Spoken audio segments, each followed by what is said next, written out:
Test, test, test, test, 1, 2.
Test, 1, 2, 3. Test, 1, 2, 3.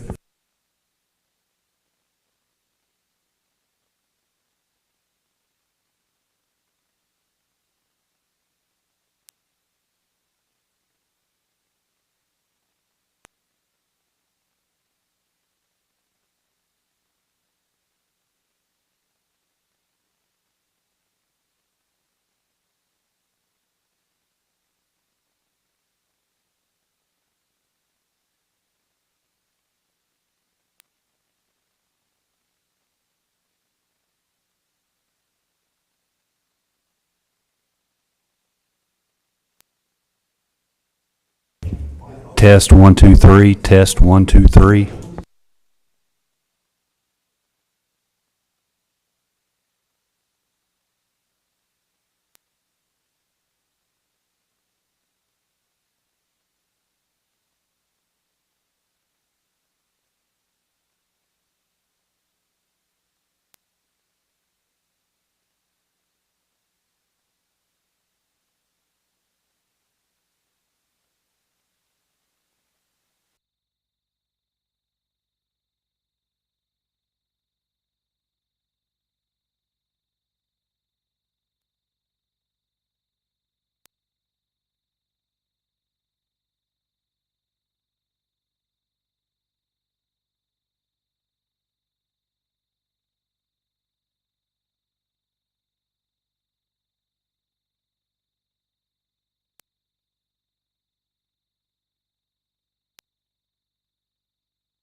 Test, 1, 2, 3.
Good evening, everyone. We're going to call the meeting to order. This is the June 11th, 2026 work session for the Williamson County Board of Education.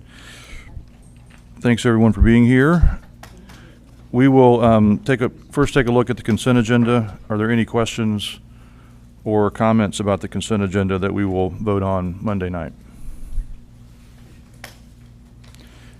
Okay. We will move on then to the superintendent's report. Mr. Golden. Thank you, Mr. Chair, and thank you, board members. You all see that on the agenda we have a salary study update, and I do intend in a few minutes to turn this over to Vicki Hall, our Assistant Superintendent for HR, to introduce Chastity White from Lean Frog with that detail. But I did want to, hopefully relatively briefly, talk about two topics that were not on the agenda that some board members asked me about in the last few days as we were preparing. One had a question about TCAP testing for elementary school students in grades 2 through 5. The Tennessee Department of Education is transitioning to online testing, and Kevin Deck, our assessment analyst, actually attended yesterday TDOE's summer session updating them, and they included for the first time some detail about how they intend to roll that out. So I want to ask Kevin to share that with you all, just because it is proverbially hot off the press, such as it is. We also have a handout for you that Kevin had actually put together with his own notes, so that you can take that with you and look at the process that's been shared with them. Kevin, I'm going to speculate that things could still be a little fluid with TDOE. I'll let you speak to that if in fact that's a possibility. Second big question I received was a request that we speak some to the new state laws in Tennessee, and I sent you all an email that again was timely from yesterday. We subscribe to the Tennessee School Boards Association recommendations for policy changes, and Jennifer White from TSBA actually sent yesterday afternoon recommended changes based on the new laws to the policies. I did mention Tanya had actually checked with her just a couple of days ago, and she had sent one or two policies. It was obvious to me she was working on that email. Yeah. So yeah, I counted 37, maybe 38 actual proposed policy changes based on changes in Tennessee state law this year. The timeliness of this is about consistent with what we typically get every year from TSBA. So I did send you all an email, and I think I highlighted this. Be prepared for a busy August policy committee meeting. Well, you know what? Nice. Yeah, we'll see. But we'll see how many. Now, I will say that some of those, we actually have some of those elements already in our policies because some of the new laws actually reflect some things that we're doing already. I did also mention that we have made an offer to a new in-house attorney, and I actually gave you all the name, but that in-house attorney is actually going to go through some onboarding and the fingerprinting process on Monday. So just out of respect to that attorney, I want to keep that name confidential until we go through that process. I'm confident that'll be fine because licensed attorneys also have to go through that process. But that's going to be one of that attorney's first orders of business, to start working on that come July 1, to start preparing for that August policy committee meeting. Likewise, we have a schedule for our school administrators where we talk about all the operations items and changes for the year, and that actually occurs in July as well when our assistant principals come back. So that'll be a key point too, to make sure that our administrators are trained on those new laws. So with that, I'm going to ask for Kevin to first speak to where the state board, well, actually the State Department of Education is with testing, and I may pitch in here and there, and then I'll give you a few anecdotes of those new laws that cover some pieces of what you all got in that very detailed email from TSBA. Kevin? He didn't tell me I would go first, so. Good evening, everybody. I don't really know what you want to know, so I thought what I'd do is just kind of give you an outline of what the changes are, primarily for 2nd through 5th grade. There are some subtle changes for the upper grades, but the big change, of course, is in grades 2 through 5. Basically, the state has had a plan for several years to try to roll into online testing, primarily to get scores back quicker. That's the main reason. They started with EOC quite a few years back, and then middle schools a couple years back, and now they're ready to start with the elementary schools. They decided to, there were several different ways they could have done it. What they decided to do basically was move all the tests that are kind of like multiple choice, multiple select, move those to the computer, but keep the writing as paper pencil. That was a kind of a little bit of anxiety for a lot of our teachers because they teach writing by hand and annotating and stuff like that. So the compromise was to keep the writing as paper and pencil testing in grades 2 through 5, and then move the other parts of ELA, math, and science to the computer. One thing that's this is actually kind of neat. One of the things they're going to do with the ELA tests, even though it's online, the non-writing part, they're going to provide a paper copy of the passages that are used in the test. So as students have probably learned to by hand highlight and annotate and things like that, the passages that they're answering questions to, this will allow them to still physically do that on paper. They'll just be clicking the A or B or C on the test. So that's kind of the main difference. So I've given you a handout there, and I put it together pretty quickly. I hope it makes sense. But essentially the structure of the test, how the tests are built into parts and the timings and stuff, it's exactly like what it has been with one major exception. This year we are being not being selected. Every district has to go through a field test periodically. This year is a field test year, so the writing is actually double what it normally is. That would happen if we switched to online or paper, either way. And that does affect all grades in ELA. It goes all the way up to 10th grade with English too. So other than that additional test, which is a pain, other than that, it is going to be pretty much the exact same thing structure-wise, same number of subparts, same timing and stuff like that. The handout I gave you, I did not put the times down because those have not really been published just yet. We anticipate they're kind of the same. We think maybe I was in a feedback meeting yesterday. We kind of encouraged them to jack up science in 5th grade a little bit. Some of our students across the state struggle to get that done because there's so much reading involved. So that one might change a little bit, but we think the rest of the times will be about the same. The other major thing, it's not a change to the test, it's a change to the logistics. Again, the state's purpose is to try to get scores back before the kids leave. Right now we get a raw score. We'd really like to know if they were proficient before they leave for the summer. And so that's ultimately the goal with the state. So in order to do that, they're moving the writing up about a week and a half earlier than what we normally do. The reason it needs to be earlier is because they still use humans to score that one. The machine can't score it. Well, it can, but they still use humans instead of all AI to score the writing part. So they're going to move that up about a week and a half early so that they can get started scoring that. And then the regular window will take care of all the other online stuff. So I believe that is all. Those are all the notes I have. Do you have any questions for me? Kevin, I did want to speak to second grade, the second grade TCAP. Second grade TCAP is not required by the Department of Education. You tell me if I'm not mistaken, I think you told me close to half of the districts across the state actually test second grade, somewhere around there? Yes, sir. I asked yesterday, and they said over 2/3 of the districts participate in that. Okay. That ends up being about 55% of the actual students. Gotcha. Okay. So just because the number of districts versus the size of the districts. We started second grade TCAP the year the third grade retention law went into effect. And our number one motivator for that was to make sure that our students weren't going into that high stakes test in third grade without having had some prior experience with TCAP. We wanted to the extent we could, eliminate or reduce that variable of somebody not getting a question right because they weren't familiar with the formatting of it or something to that effect. There have been some other value in it. There has been some other value in it, but we do have regular discussions about, is that something that we want to continue? I know I've had a discussion with a couple of you about that very question. One of the questions that came up was, what's the timing of telling the state that we do want to take the test? So Kevin, I actually checked yesterday with one of the staff members, actually one of the leaders at the Department of Education, to get that information. You actually asked what, when you were at that meeting, kind of parallel to my ask. And so what I got was, we need to let the Department of Ed know by August 1st that we intend to do it, but we can change our mind. The deadline for the opt-out is December 1st.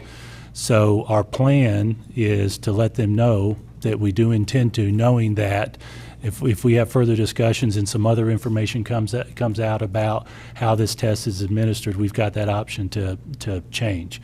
Now, you actually told me that in your conversation with TDOE, there was one little nuance that was different from what I had been told by the leader at the Department of Ed, that is actually, it's a little bit of an aside, but there's actually a window between August 1st and August 15th to let them know we want to do it. I don't think that's a substantive difference based on the answers they gave us. Dr. Oyer or Dr. Allen, could you speak to some of just the key points other than what I mentioned related to the familiarization based on our concern over third grade TCAP as to what value we are getting out of it and how we compare whether we need to do it with that value? Absolutely. Excuse me. What you addressed was a significant piece of it. When the legislation passed originally, it was incredibly high stakes, right? We knew that our students were going to be seeing things for the first time. Some of our schools had already been doing the second grade pilot differently than through the state, but they had just been doing it on their own to give kids access. We were worried, that our principals and assistant principals were worried about that initial exposure and the emotional take on that, the emotional toll on that. So it was really just, let's practice how we're going to play. That we felt like was the primary reason to go forward. Subsequently, what we have experienced is that we have the opportunity to use that data, where we're then able to go into third grade. Our third grade teachers are receiving not only the students, but the performance data from that information and using that to inform instruction. So we continue to find benefit from it in both of those areas, but are certainly open to continuing the conversation as we do a few times a year, really. It comes up, you'd be surprised how often it comes up of, is there anything more meaningful that we can get from it? Is there information we can be giving to our parents from it? Again, our third grade teachers. So we find value in doing it, but certainly the starting point has changed because the legislation has changed and it's a little less high stakes as it started out. We do anticipate this coming year there's going to be a substantial reduction in how much time our youngest grades spend on the computer, largely based on the work of the technology committee. That's part of what we're going to be discussing in the weeks near the beginning of the year, because if in fact they're taking that test online, they're going to have to spend some time being familiar with that. And I know, Ms. Hibbam, I'm going to call you out specifically in a positive way. I think that's a concern that you've talked to me about specifically with respect to the students using the devices. And of course, this question is second grade specific. And I just really appreciate the time you've taken to clarify this stuff for us, because it's just important to me just to have all the information so I can make a good decision. All right, so to Mr. Deck's question, you all, right before I interrupted, do you all have any questions related to that? I have one. So I know there's been talk about the online testing being required online, but for second to 8th grade, what is the rules on that? Do they have to be online or can they be paper? Kevin, if you would. Generally speaking, they have to be in paper unless they have a documented accommodated need. For example, we have some students who may have seizures if they stare at a screen long, so obviously we wouldn't put them in front of a screen. So we'll have an IEP or 504 that says they have to have paper testing. Kevin, I think you said they had to be on paper. I'm sorry? I think there was They have to be on paper. Did I say it backwards? Yeah. Apologies. Yeah, everybody's looking at me like, what are you talking about? So, in general, everybody has to be online, of course, except for the writing. But if there's a documented need, then we can justify putting them on paper, and the state will allow us to do that. They have special accommodated forms. I think I put a footnote on your handout that sometimes the testing windows shift a little bit because the whole thing's on paper. It takes longer to score, so they may have less time to do it. But if you have a kid that has a need for paper, then that certainly is an option. And that's true all the way through high school, too. So is that a law now? I'm sorry? Because I just did a quick That's a search, good and I question. don't think it's a law. I don't yet. think it's a Tennessee law. I think it's a Department of Education practice, as I understand it, related to how they're administering it. So could parents have an option to have their child taken on paper? Because you and I have talked about this, I Yeah. think. Statistically, Yeah. it shows in studies that kids do better on paper, but, We can double check Okay. with TDOE, but my understanding is what Kevin articulated, that it's a specific accommodation to take it on paper. We actually discussed that yesterday in our meeting, and the state makes a decision whether you can change it, and it's going to be a documented need, or it doesn't necessarily have to be a plan. You may have some students who have a legal requirement that, you know, if they've got something the judge says they can't be on technology, then we'll obviously move that, even though it's not a health need or something. But in general, they have to approve it to go to paper, and it's not going to be because a parent wants them to be on paper. that's good information. Yeah, I have a comment, or just a statement to make.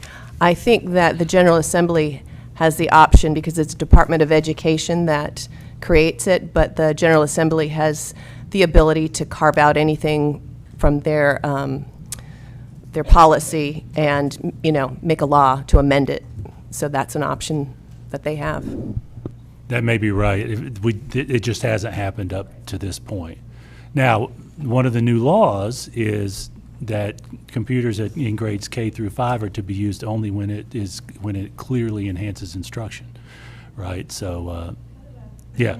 So there is that inherent conflict right now between where the legislature has been just this most recent legislative session and where the Department of Education is. I think this is an evolving discussion at the state level. I anticipate we'll still get some changes from time to time. Any other questions related to the testing? Related to the new laws, I'm not going to repeat all that Jennifer White included, but I did want to mention to you all something that's actually not in any of her policies, but a substantial movement by the legislature related to social studies. You all know that we're going to be going through our social studies textbook adoption process this year. We went through a month-to-month process related to the most recent adoption with some of our college and career technical education and health textbooks, in part to prepare for this year, which is going to be a lot more involved because just the volume of content. The legislature this year included a number of new social studies laws, and I just want to rattle some of them off so that you all have some grasp of some changes that are coming from the legislature. Number one, that they passed a law that the Department of Ed will work on a civics video that will actually become available to us in fall of 2027. That is to be shown to students related to some basic civics. Yes, ma'am. As I understand it, it's they are working on something that is grade level available for multiple grades. And again, that's not coming this year, but it's coming next, but they'll be working on it this year. Number two, the U.S. government class is to have a field trip to all 3 branches of government. Or have somebody from those 3 branches come in and have a in-class style field trip. So that's a new requirement for the U.S. government classes. Number 3, November 7th is going to be designated as the Victims of Communism Day with some specific content for world history classes to study some communist regimes on that particular day. Also, a new law has LEAs establish a day during the school year as a day to celebrate July 4th with some specific content related to that. Because July 4th obviously falls in the summertime and they want us to specify a day for July 4th. So that's something that we'll be working on as well. So just to give you a little bit of a look at where our legislature is, I suspect it's in part tied to America 250, our 250th anniversary, but it could be tied in as well to the social studies adoption process. Certainly open to any questions you all may have about all those new laws, but I would encourage you to, if you can, to attend one of the TSBA legal update days in the summertime. A good number of board members go to those meetings. There's a 2-day in Gatlinburg, and there's a 1-day in Jackson. Historically, I choose the 1 day because I can drive there and be back. The one in Gatlinburg, I think, releases a little bit early. Some folks will mix in a little bit of a mountain hike in with that day. If you all have any questions about any specific law, it's certainly open to any questions you may have. With some of that detail, we may need to send you an email depending on what your questions are. All right, with that, I'm going to turn this over to Vicki Hall, our Assistant Superintendent for Human Resources. As you know, Vicki presented a smaller version PowerPoint of some of the work of Lean Frog, and I'll turn it over to you last month, and I will turn it over to you, Vicki, for some detail this month. Yeah, thank you so much. As you know, we did engage Lean Frog to do a salary study for WCS, and it's my pleasure to introduce Chastity White. She is a principal consultant with that group, and she has done all the work on our salary study, so I will turn it over to her. And if I may, as Chastity's walking up, you all, there is a lot of content in this PowerPoint, and I know that she got it to us, and you all got it just yesterday. We're still in the process, strategically working on getting you PowerPoints even earlier than that, and so I think you will want to spend some time on this on your own. So my suggestion to you with this presentation is jot down some bullet points that you want to explore a little further as we use this to guide our work the next few years.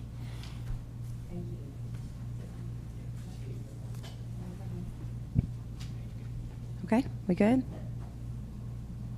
No? Looks to be on, but.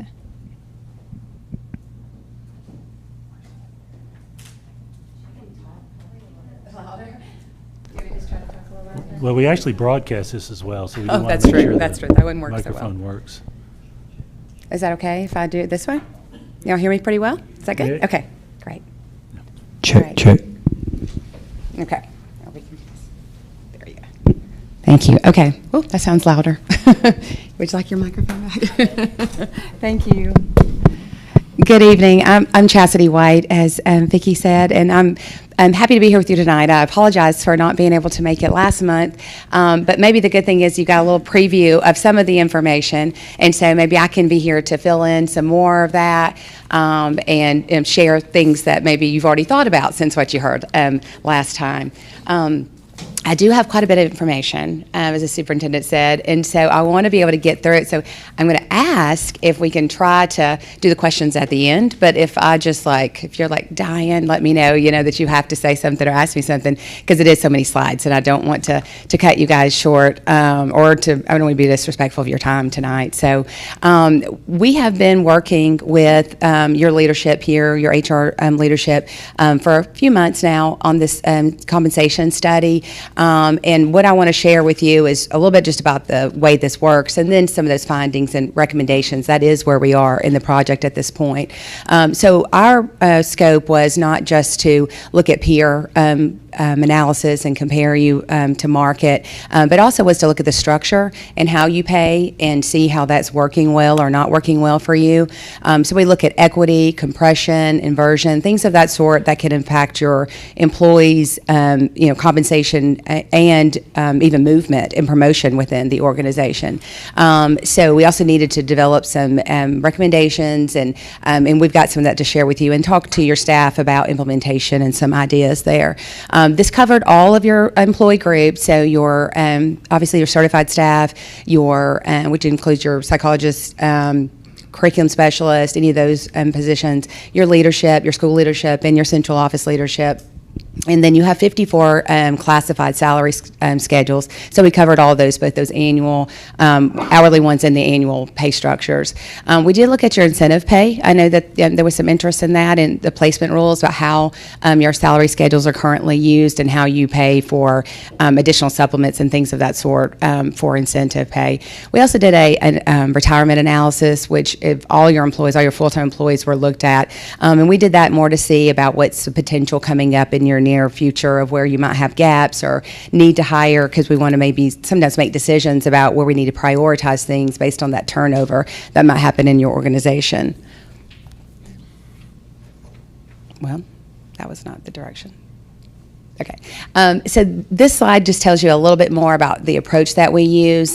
First, we do a lot of data gathering. We get all of your salary schedules. We got all of your employee compensation, their years of experience, their degrees.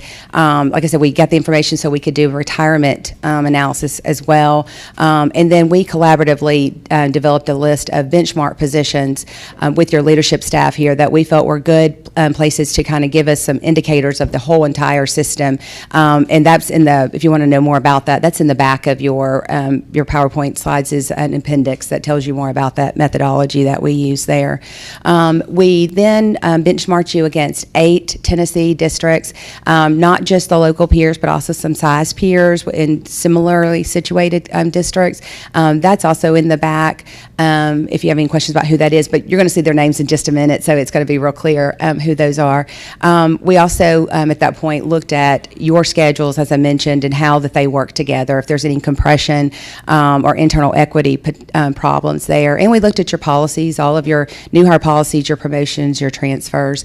So we spent a lot of time doing analysis, but as we were doing that analysis, we met regularly with your HR leadership team and shared the findings and asked questions, and was able to kind of be more collaborative in our approach, so that we weren't just going to give you a bunch of data at the end of the study and you're supposed to do something with it. Instead, we try to bring that information along with us and learn more about you as we did that. So, and so that reporting was ongoing through the project, and now here we are. We did a workshop recently with your senior leadership, and then today is this update. We're at the point now that we have done the analysis, and now it's time to talk about what do you want to do with the information, basically. So, so just in a quick summary, this is kind of the whole thing at once here. I'm going to hit these in more detail, but your teacher pay and your schedules, we do say that they start competitively, but we lose some ground pretty quickly, and by step 10, you're behind all your local peers for sure. Your schedules are generally shorter than the peers that we used across all of your employee groups, not just one, but all of them. And then there's also some promotion premiums are good, but they are not, they kind of discourage promotion as they go along, like assistant principals in particular, or a group that I'm concerned about how that movement works. And I'll talk to you about that a little bit more. Also, because your schedule's in kind of early on those earlier steps, at the end of that, your people then just receive their COLA increases annually. And so you have a little bit of disjointedness at the end of your schedule about how people are treated, because it matters what happens that year for them instead of being consistent. So you have some spread across those as well. The market positioning, which is obviously an important part of the study, but that all varies a little bit. Your school leaders, your non-teaching professional staff, your central office leadership all lead the market, very strong there. But once some of your classified positions, your maintenance trades, your food service, and school secretary type workers, and they do actually lag pretty significantly. So I'm going to share some of that detail with you tonight. Strategically, what I'm going to say here mostly is that you have a lot of design opportunities. It's not necessarily about, you're not going to hear me say, here's your market position and you need to increase everybody by 5% or 10%. It's more of a structural recommendations that I have for you and opportunities that we saw. Your starting pay, the fact that you have documented placement procedures, you're consistent, right? You're not doing anything inconsistently when it comes to placement. Those are good things. Those are strong things that we want to preserve. A lot of times your starting pay is really strong and really good. But your structure, your progression logic, some of the that top of the schedule kind of treatment, and what happens there are opportunities if you want to be competitive and you want to reward for long term. Those would be something that we should look at. So they're really more through redesign is what you're going to hear me talk about a little bit more versus, again, increases that are significantly large increases for a particular group. I do have 5 recommendations that handle those things. Those are kind of the major recommendations. There's some minor things, but those are the major things, and that's what I want to share with you tonight. And those really do have to do with those areas of structure that I was talking about.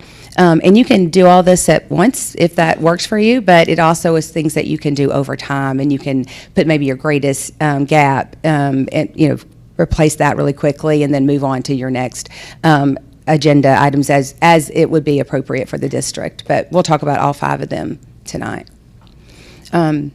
So as I mentioned, where we are in the study is at this findings and recommendations, which means you still have an adoption and implementation phase. So we're not there. I'm not talking to you about timelines or anything of that at this point. That's something that you're going to probably want to get in your head as you hear some of these things and start thinking about how can we do this and when can we do this. So moving on to the key findings, and like I said, I know last week Vicki shared, or last month, she shared some of this with you, but I want to be able to give you a little more detail. But these are the 5 topics: your teacher pay, your promotion compression, your banded progression and limited length that you have in your schedules, that top of pay or end of pay concern, and then that market positioning that you have with different groups. So starting with the teacher pay competitiveness, basically you start out really strong in your starting pay, and I'm just going to use the bachelor's pay as the example here. If you want to talk about master's, I can give you a little more data on that as well. But at 51,102, you only trail behind Franklin Special and Metro at the beginning when I have all those peers that we looked at. However, by step 10, you fall behind everybody that we compared you to besides Hamilton, which is not actually a local peer, but one that we use for size comparison. And then at step 10, even very close peer here, Rutherford, pays $5,000 more than you do at step 10. So mostly your step increases are somewhere between like a 0.99, like 1% and 2%. But at the end of your schedule, it's very interesting that step 21 actually jumps by over 10%. From step 20 to 21, and at 21, you become the leader. In that one place on the whole schedule, you outrank even Metro and Franklin. So there's some opportunity here, and I'll show you some slides that give you a little more detail, but when you put cost of living on top of that, you actually find, of course, that in the Williamson County area, the median home price is the highest in the region. I don't think that's a surprise to anyone here. And then also the median rent also exceeds all the peer counties.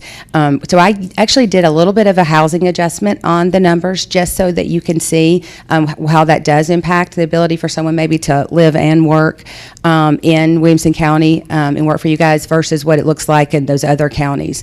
You do, actually, the last one here, it actually gets to 19 to 28% when you look at Knox and Hamilton and Murray and Sumner when you base it on the pay, when you base it on the housing differential here. So let me show you a couple of that things here.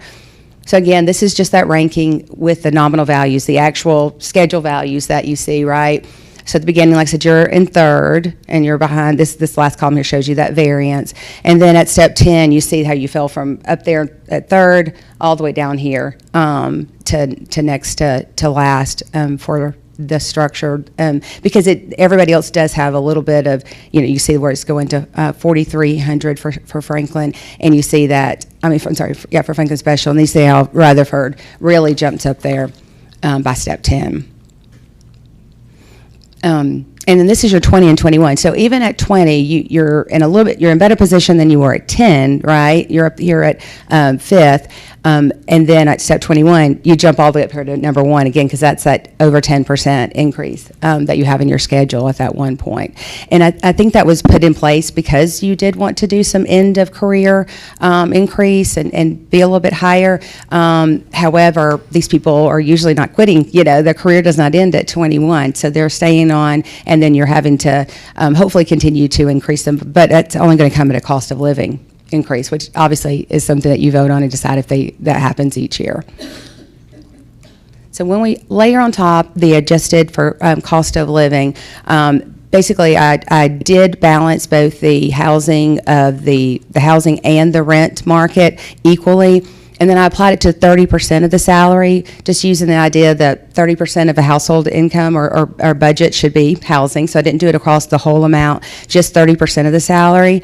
And so using Williamson as the, and of course you and Franklin then fall exactly the same here at the 1 as the weight. So when we adjust it, you can see how you fall, even at starting, you fall down to the very bottom when we put that into play, and you see, I need my glasses on to see myself, but and then over here we did step 10 again, right? And so you're still even more so at the bottom, but you see those variances now. Knox at step 10, 21,780, higher than the salary that you pay at that step. So, and some people might ask, why did I not use price index or anything like that? I just use housing, but that's because in the data, all of that, you know, the metro Nashville area is all grouped together, right? So all your pricing is going to be grouped in one index. Everybody would have been same on that index besides Knox and Hamilton. So so I just used housing as I felt that was the most, and the obvious, you know, differential between you and the others. So moving on from that, the second finding is, we just talked a little bit about this already, but the compression and inversion in the leadership path. To be real specific about it, the longer that someone's in the job, because of the differential between that growth that happens in the schedule for assistant principals, principals, directors, executive directors, those sorts of things.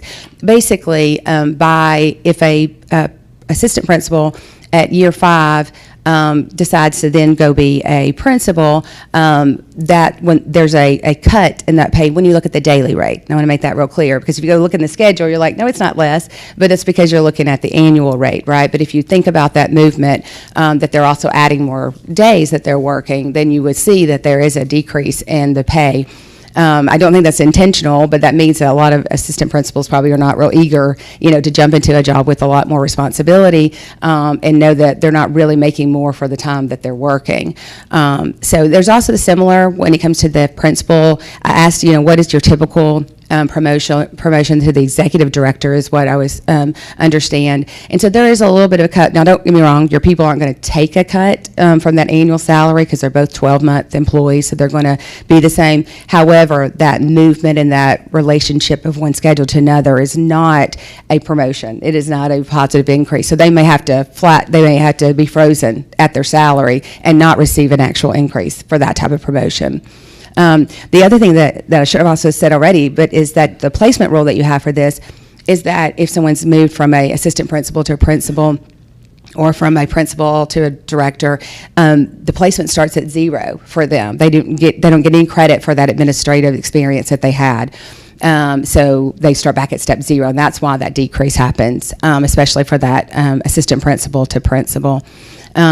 So the other thing that I looked at, I mentioned that we looked at retirement, is that your principals, 10 out of 52, and again, you've got a lot of principals, but 10 is going to be hard to find or replace, are actually eligible to retire within a year. They may or may not, but they are eligible. And then your district leaders, 11 of the 52 are eligible to retire within the year. So something to keep your eye on and think about that promotion path and keeping people internally. The alternative, obviously, is replacing folks with external hires, and a lot of times that they don't come with that institutional knowledge, right? They haven't been here and understand how Williamson County may operate different than some of your peers, and I have been told here that there is internal APs do pass on that opportunity to move to principal, and when we hire outside, they don't often be retained because they can see they haven't really acclimated, as well sometimes to the Williamson County way. So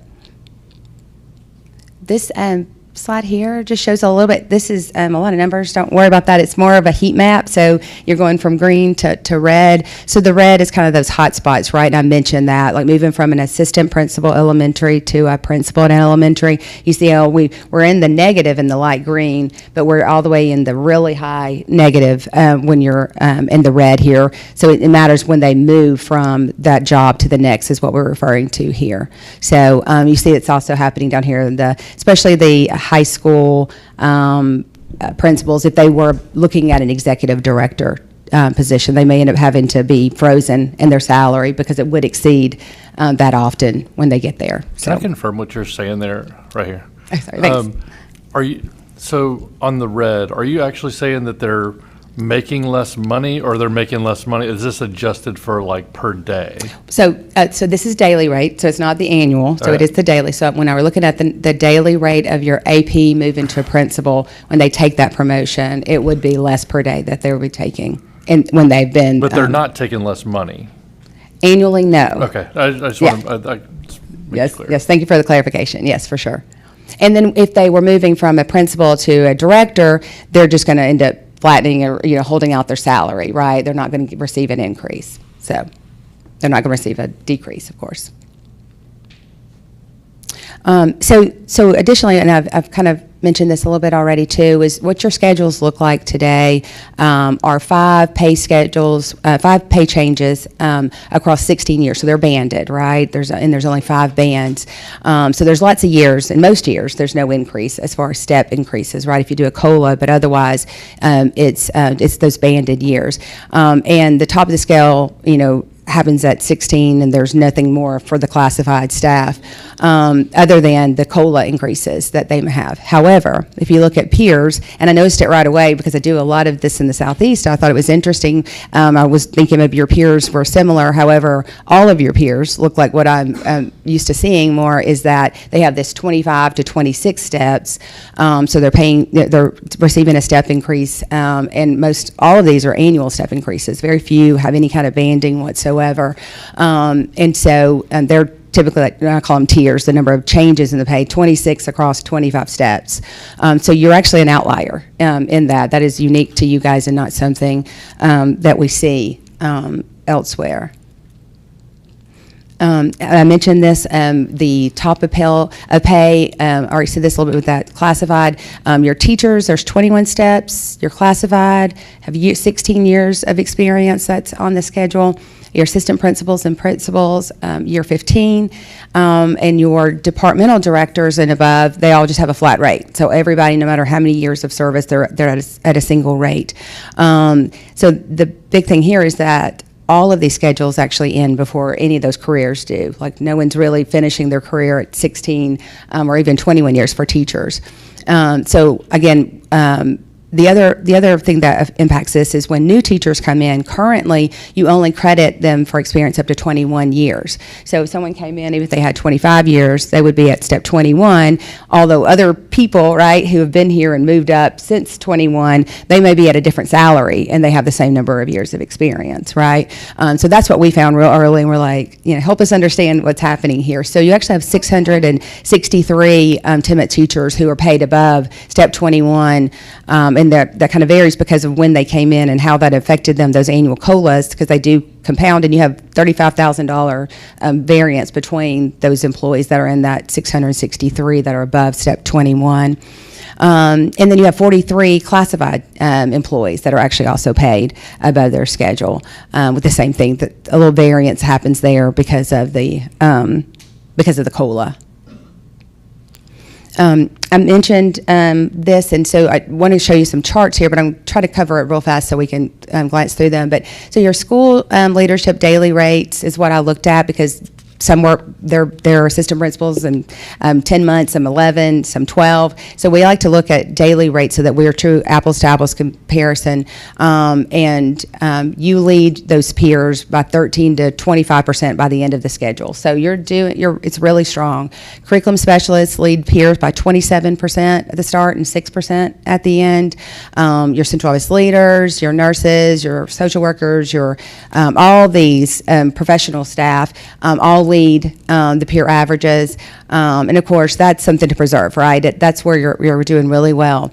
However, over in the classified support positions, I mentioned we did benchmarks, so I want to clarify these roles that I'm naming here are because they were actually part of our benchmarks. They were actual jobs that we did our detailed analysis on. But they are, these trades, these maintenance trade positions, they lag at the start and are 15 to 18% below even at the end as well.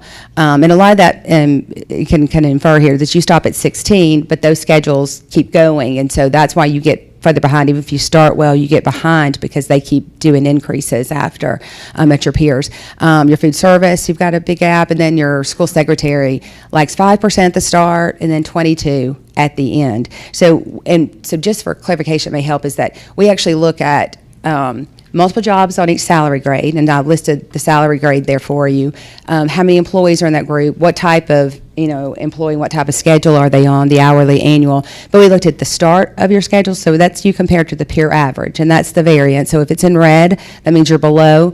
And we also then looked at a midpoint on the schedule for you and for your peers. I think it's 4 and 8, I'm pretty sure, is your 1 and 2, and then the end is the very end of your schedule. Your step 16 compared to maybe their step 25, right? But that's truly the end of their schedule, and your people would stay there as well. So anyway, so you see that negative on the end, right? That red on the end really tells us the story here, and it doesn't just start at the very end. It starts before the end on a lot of these positions. And then here are some more of those classified support positions. Again, you say the same thing. This end or this mid 2, when you see the red, that means you're probably behind. Again, the peer average for the same number of years of experience at these points. And then we also did market, not just peer, on jobs that really it's important to think that you're going to need to get out of the local labor market, not just, from a school system near you. So this shows you those same jobs that we just discussed all are also behind the market when it comes to, and the market range you want to be between, of these numbers that I'm using here, between 90 to 110%, just for clarity. So I'm telling you what that percentage is, and then I'm telling you if it's, below at the start, and often you're at or within at the end of the schedule, but that's because we're not taking experience into account like we do with the peer. The peer, we'd actually know the number of years of experience. And then moving on to your non-teaching professional staff, I mentioned these look good. You have a little bit of dip there, but that has to do with the type of step increases, and I do need to mention that this schedule here, all these schedules don't move at the same rate. Okay, so that's why we see some of them are more competitive than others. So the step values that you have across all your schedules are not the same. So they don't have the same earning potential either between all these schedules. And that's why you can move. And then this is your non-teaching professional. This is the market. So looking at the labor market, considering what would be the going rates of pay for these positions. And those are all good. You're all, within that range. And then this is your school leadership, really strong here. And this is just, of course, a peer comparison to that peer average, looking really good. So even though that progression isn't good, so that's why it's probably not too hard to recruit someone to come in and take a principal position. You pay well for your principals, and your APs are paid well, although there's just not that great incentive for moving internally. Then your central office looks very similar to that school leadership as well. Here you use that flat pay, so I couldn't do multiple places to compare. I looked at you at the midpoint of your peers and how you compare at the midpoint, and then at the very max, are you above? And you've got really strong salaries here, but you are equalizing all the staff in that. You're not paying differently for years of experience, and most of your peers do. So that's another uniqueness to you. But it's carrying you well, though. It's not hurting you to do that because you are still strong. And then when I looked at market data, we do have a little bit, just a couple of percent here below on your assistant superintendent of finance, but the others fell within. And, again, that's overall labor market, not just school system data, right? So we're looking at anyone in those type of roles, that type of leadership role in the market. And then the last thing that we took a look at, or that I have findings for, it's probably not true to say, there's probably a lot more than that, but is your differentiated pay programs. You've got a lot of great things in play, sign-on bonuses, retention bonuses, your special ed, and the you're national board certified. You've got your building level leadership. So you're doing really great. You've got all kinds of great incentive programs. And so obviously those compete pretty well with, and actually I looked at 21 school districts in Tennessee for that, just because I wanted to give a little bit of variety and not just stick to what we know everybody around you's doing. And you did really well when I looked at that landscape. So 13 of 21 had hard to staff pay programs. 20 of 21 had instructional role stipends. 10 of 21 had sign-on or recruitment bonuses. Jackson-Madison County is the only school district that I found within the 21 that have a performance-based pay. The sign-on bonus ranges are $2,000 up to $10,000, and you're the only one that has a differentiated special ed retention rate type pay, so it's double of your general hard-to-staff role. So that's great. Those are really great things that I think is going well for you. So again, we're talking about base pay and the structure and how that's working primarily is where our findings were. So moving on to the recommendations.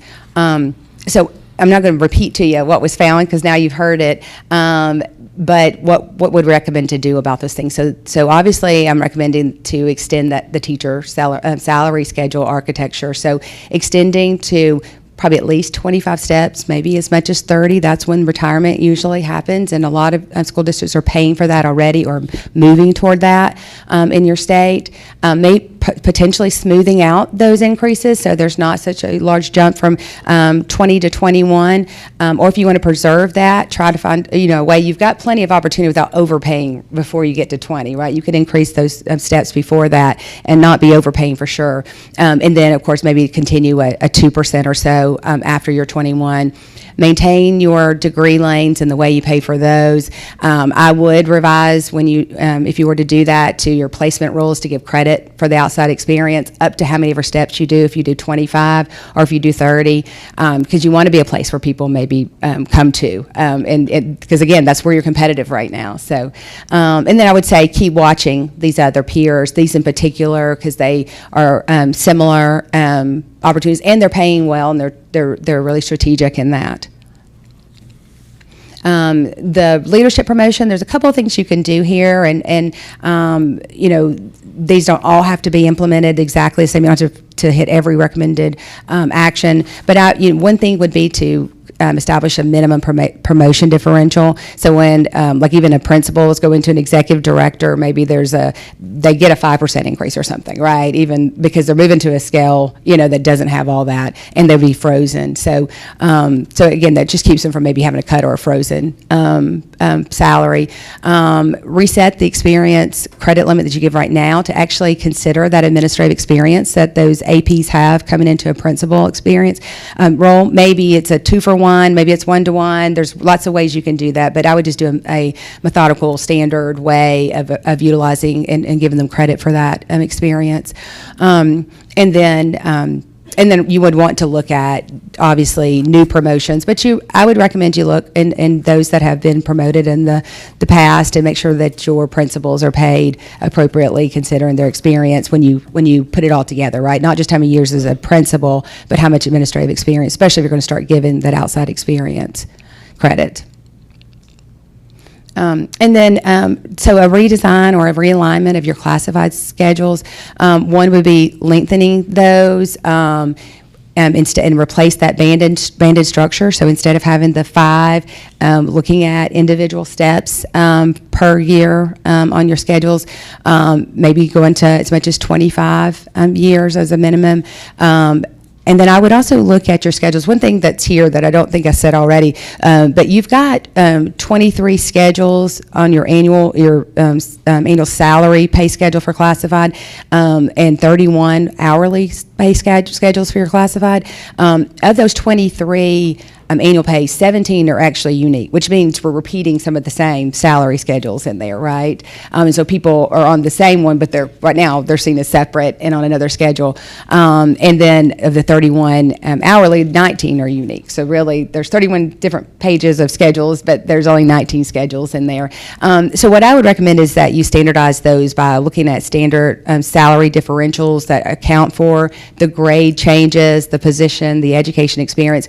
That's not really done today. I think it's just some jobs that have been placed into grades, but the examination of that when I did the peer and mark analysis will tell you that doesn't completely line up. Like jobs will be fine and be good inside of the peer average on one job in that grade, but another one is significantly behind. So I would reapply that information and look at collapsing or regrading using that data to determine where your current grades need to adapt. I would recommend a step increase logics or something consistent, either I like a percentage. I think a percentage, obviously continues to give them the same credit for experience versus flat dollars, because then that percentage is actually lower as your salary grows.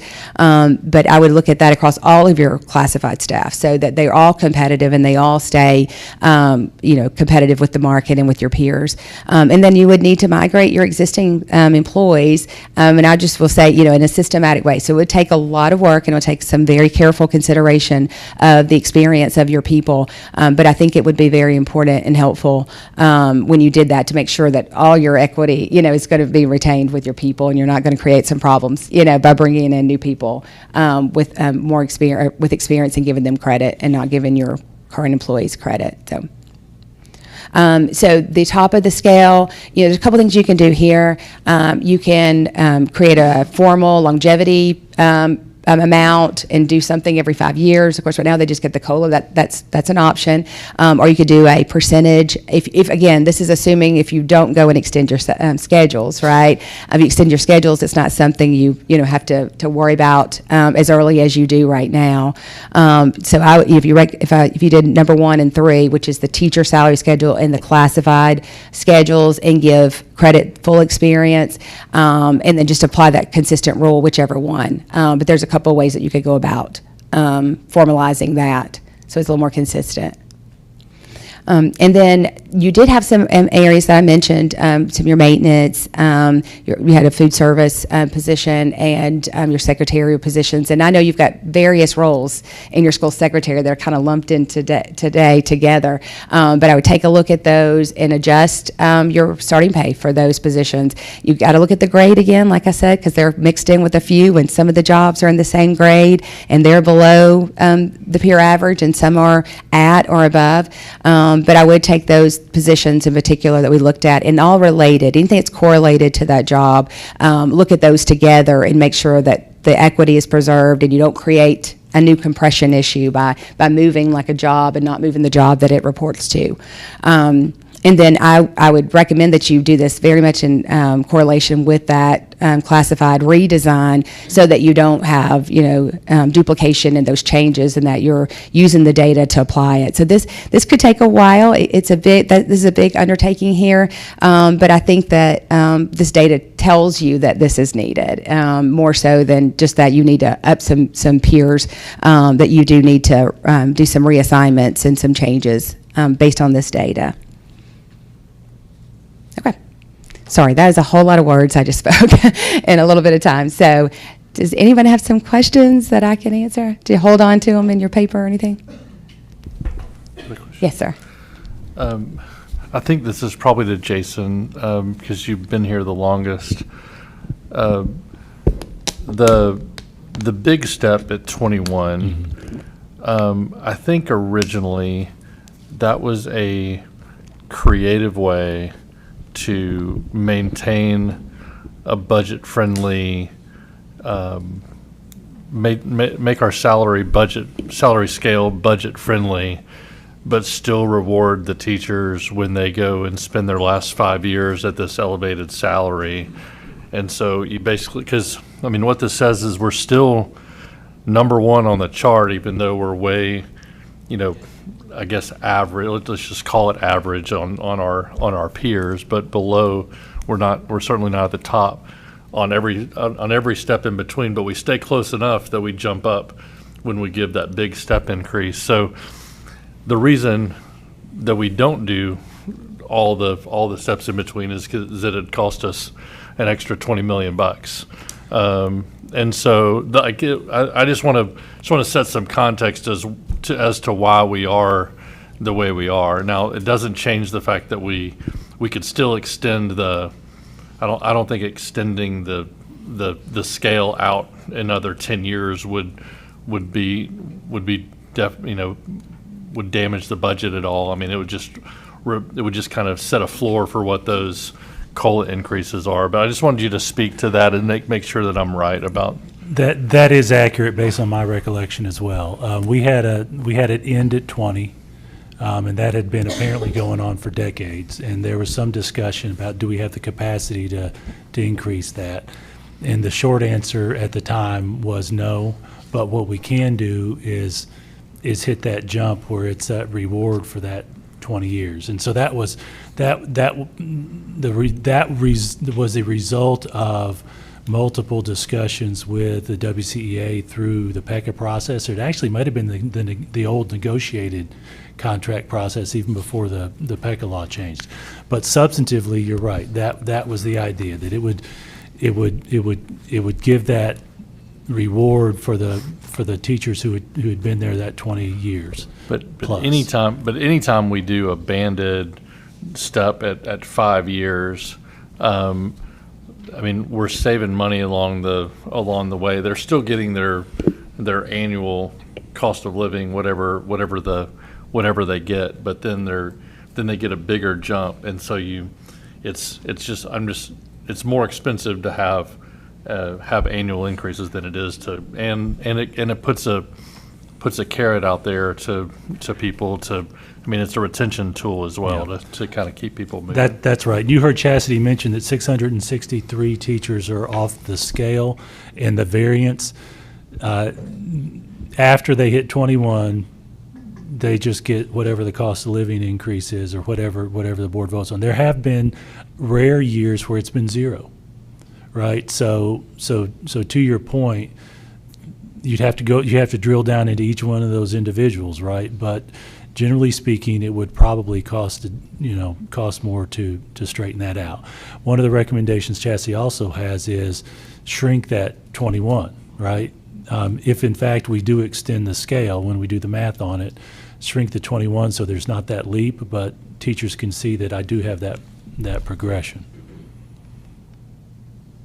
I will tell you also, I'm going to pitch this, one of the discussions we had related to that scale is when you look at 663 teachers off the scale, and you can name a couple of them who are at the top, right? Because they've been here for 40, 45 years. One of them actually retired this year. It's more of a hiring chart than it is a pay chart. Because if somebody comes in with 22 years experience elsewhere, they get put on that 21 spot. If they come in with 28 years, they get put on that 21 spot. So that's another thing that we're processing through, and that's another incentive in my mind for us to try to find a way to stabilize that for recruiting purposes too.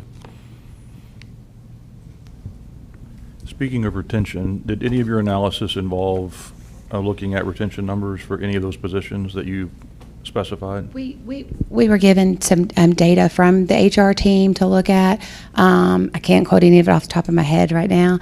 But yeah, we definitely didn't. Actually, the reason why we chose a lot of our benchmark positions was specifically because they were a higher turnover position, and we wanted to see what was going on in those areas. So is it fair to say there's a correlation on the ones that start out higher and then end up lower on the back end? There's a correlation between that and retention in those positions? I can definitely say anecdotally from your HR department, they could confirm, as well, but I don't know what the data, because I didn't do it exactly, but we did pick from that. And when you look at the numbers, the deficit between you and those, those others, I think it's, pretty clear when there's a 25%, deficit between you and someone else to pay, so. And I will add it, we have intentionally increased that starting pay these last 6 or 7 years, in part because we were so low. We've had some success with that. It's enabled us to recruit some of those new to the profession teachers. But it is telling to me that when we hit that 10-year, it flips. And so from my perspective, it does need to be a focus point. Any other questions or comments?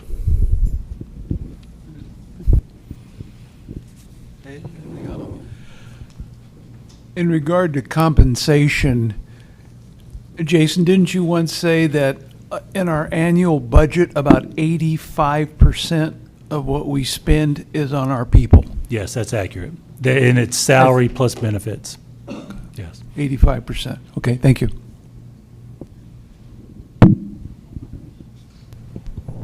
Anyone else? I have one. Did you happen to do any study on comparisons on like our leadership staff compared to other districts and how that personnel worked out? The pay, or you mean the structure? The structure and the maybe the amount, like how does that compare?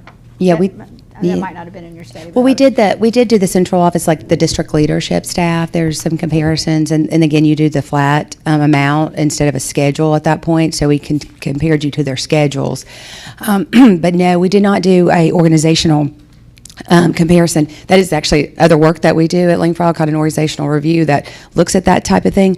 But I would say that one reason why we picked Hamilton and Knox to add in, so we saw some larger school districts that's going to have some similar leadership, rather than maybe some of these smaller peers around you, right, that may not have the same leadership positions that you have.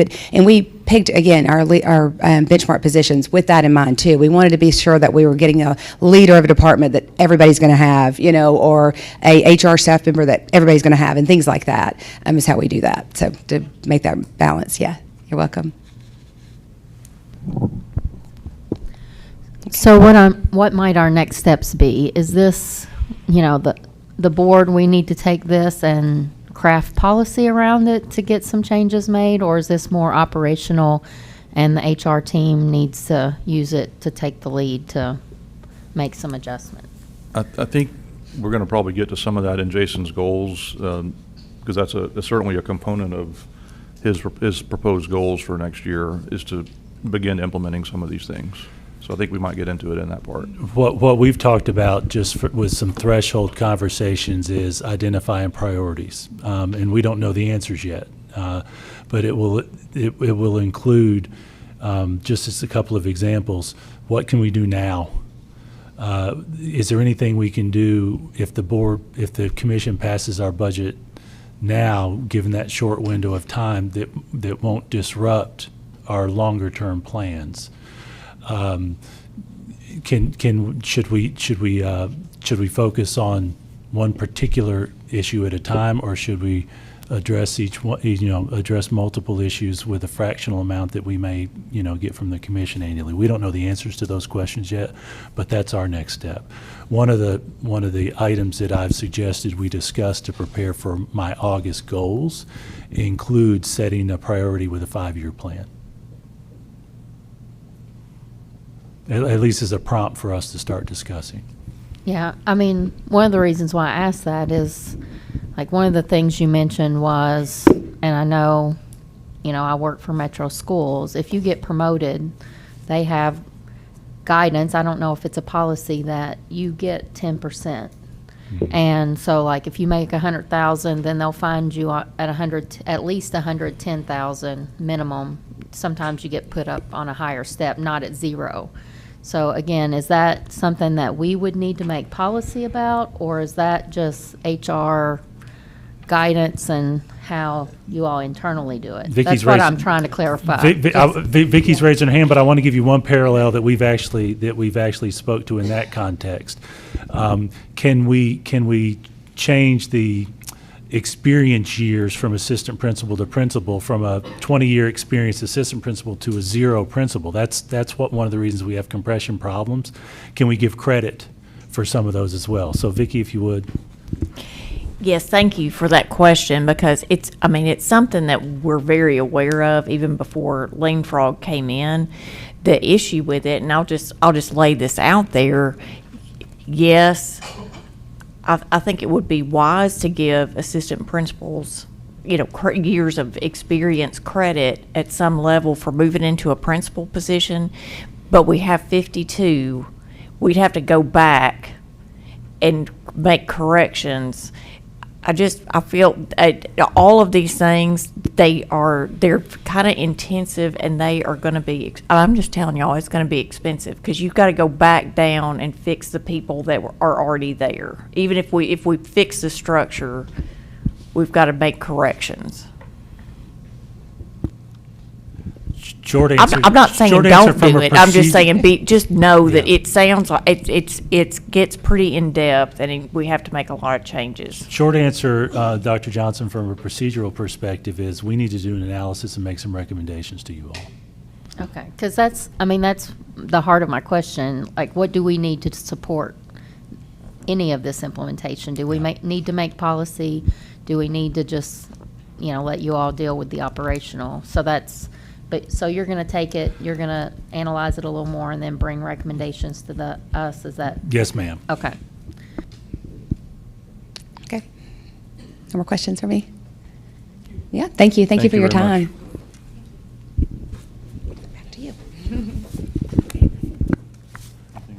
No, sir, I don't have anything else on the superintendent's report. All right, any other questions for Jason before we move on to operations? So I just want to, I really wanted to talk about the cell phone policy after the policy committee. So if we can just add an item, now it doesn't belong in the superintendent's report, but if we can talk about it as part of new business, that'd be great. Is there a reason we wouldn't talk about it now? It's fine. Hey, yeah, it's fine. Okay. You have the floor. Yeah, so we discussed we had I don't know 7, 8 board members there at the policy committee, and we had it was up for discussion. We talked about the recommendation for how we were going to implement. That's what we were waiting on, and then we were going to discuss the intent was when we got the recommendation, then we would decide if we wanted to make any changes to the policy, or just let it stand and let the superintendent and staff set the standard for what the secure storage was going to be. So I just feel like we owe it, and what I thought we were going to do was put it on the agenda and allow for potentially a recommendation to make an adjustment to the policy, but that's where I thought we left it. But y'all didn't put it on the agenda, so maybe I misunderstand. Yeah, we didn't put it on there, and I think the main reason is, my takeaway from the conversation was there wasn't a consensus. I think it was stated multiple times at the meeting that there wasn't a consensus on changing the policy, and there seemed to be a consensus for the recommendation that Dr. Webb laid out. So with that in mind, we didn't put it on the agenda for a policy change. Yeah. I think that's fair. And there hadn't been a specific policy change at that point in time, a specific policy change that I'm aware of talked about at policy committee. It was more of the discussion, and it kind of was left in that posture. So I would think if we were going to have a specific policy change made, we would bring it to policy committee first, and then bring it to the agenda. Yeah, I guess the urgency of it was recognizing that if we were going to make a change, we need to make it now, rather than waiting until after school starts. But And I think one of the questions too was specifically with respect to the storage issue, and lockers were brought up a couple of times. I think there needed to be some more analysis done, and maybe there's been some of that looked into in terms of the feasibility of that, practicality of that, and availability of lockers and all those things. So I don't know if we want to talk about that at all. Well, yeah, Dr. Webb actually did do a locker analysis, and I know I had a conversation with a couple of you all about that possibility. Not counting, of course, Vanguard Virtual, we have 1, 2, 3, 4, 5, 6 of our high schools do have more lockers than students, and then 4 do not. Just from a numbers perspective, Ravenwood is projected to have about 30 more students this year than lockers. Renaissance doesn't have any lockers. Nolensville High School is projected to have, I think, well, I've actually got an exact number, 117 more students than lockers, and then Independence is projected to have 63 more students than lockers.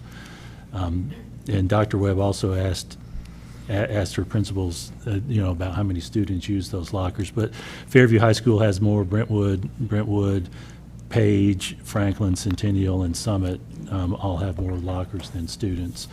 From a cultural standpoint, Dr. Webb, I may be wrong about this, but every school reported less than 50% of their students actually use lockers, and some were down as low as 3%, or at least one was. So we did do an analysis of that. Where we're at with that concept of secured storage, and I know it's been a struggle, is that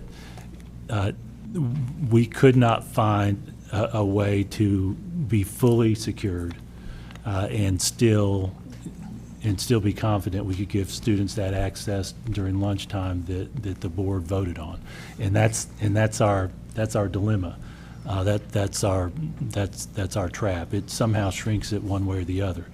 The experiments that we went through, those setting a control group and variable group, recognizing that we couldn't hit every variable, was such that the recommendation that we had was, knowing that they couldn't be fully secured in any setting that we identified, the better security was to hit the class time, knowing that everything we had was a trade-off.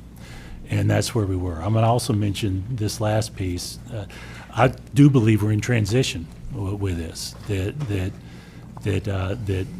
we're going to continue to have discussions about this over time, especially as more information comes out and as our parents especially go from being middle school parents to high school parents, knowing that their students at the middle school level haven't had access as well. Dr. Webb, I don't know if there's any substantive information you want to add to that. That's a good summary.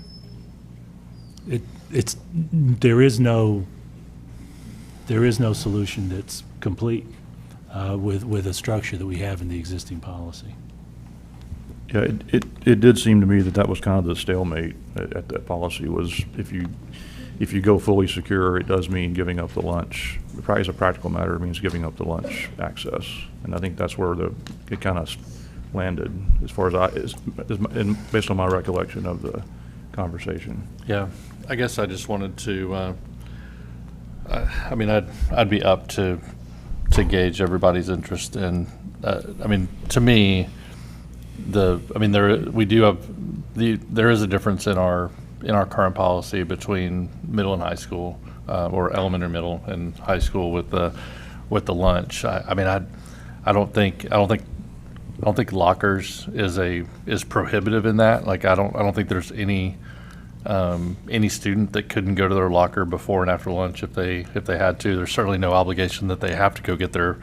We don't have to put their phone in their hand at lunch. Like we just have to provide. We said that we would give them access, and I think having it in a locker is access. I asked the question, and the majority of the policy, or at least of the attendees of the policy committee, disagreed with me, which is fine. In that, they read the recommendation to use the phone pouches in the classroom and read that somehow to read secured for the day. Like I just don't I still just don't understand how that's possible. It's just not a secure for the day policy. It's a secure for the instructional periods, sure. But I don't think there's any way we can sit there and just intellectually, honestly say that met the policy. So, I'm still just open to making a suggestion that we actually utilize the lockers. If nobody, I mean, I don't think there's any for the few exceptions that we have for the 2 or 3% of the students maybe that may end up sharing a locker or doing something else. I'm just up for evaluating everybody, because that it's consistent with the middle school and how they're doing it. It works in middle school, so I just want to hear everybody's thoughts to see if it's worth bringing it up or not.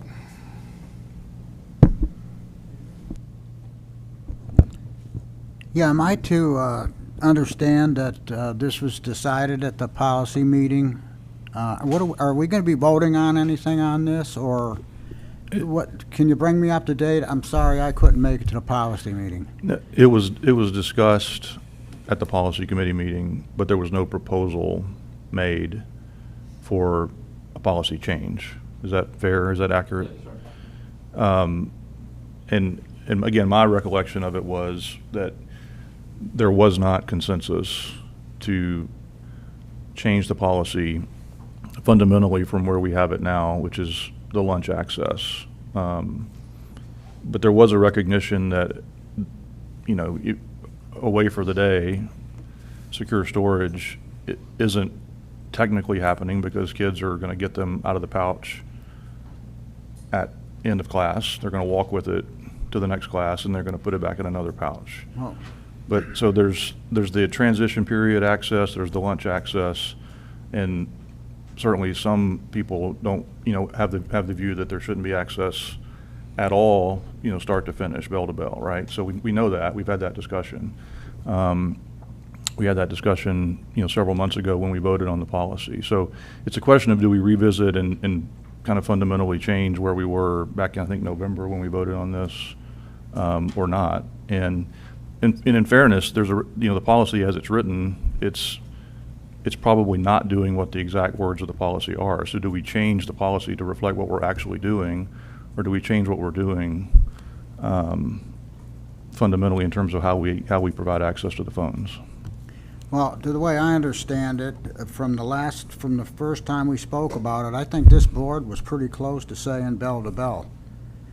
But we wanted some alternatives, right? People wanted lunchtime.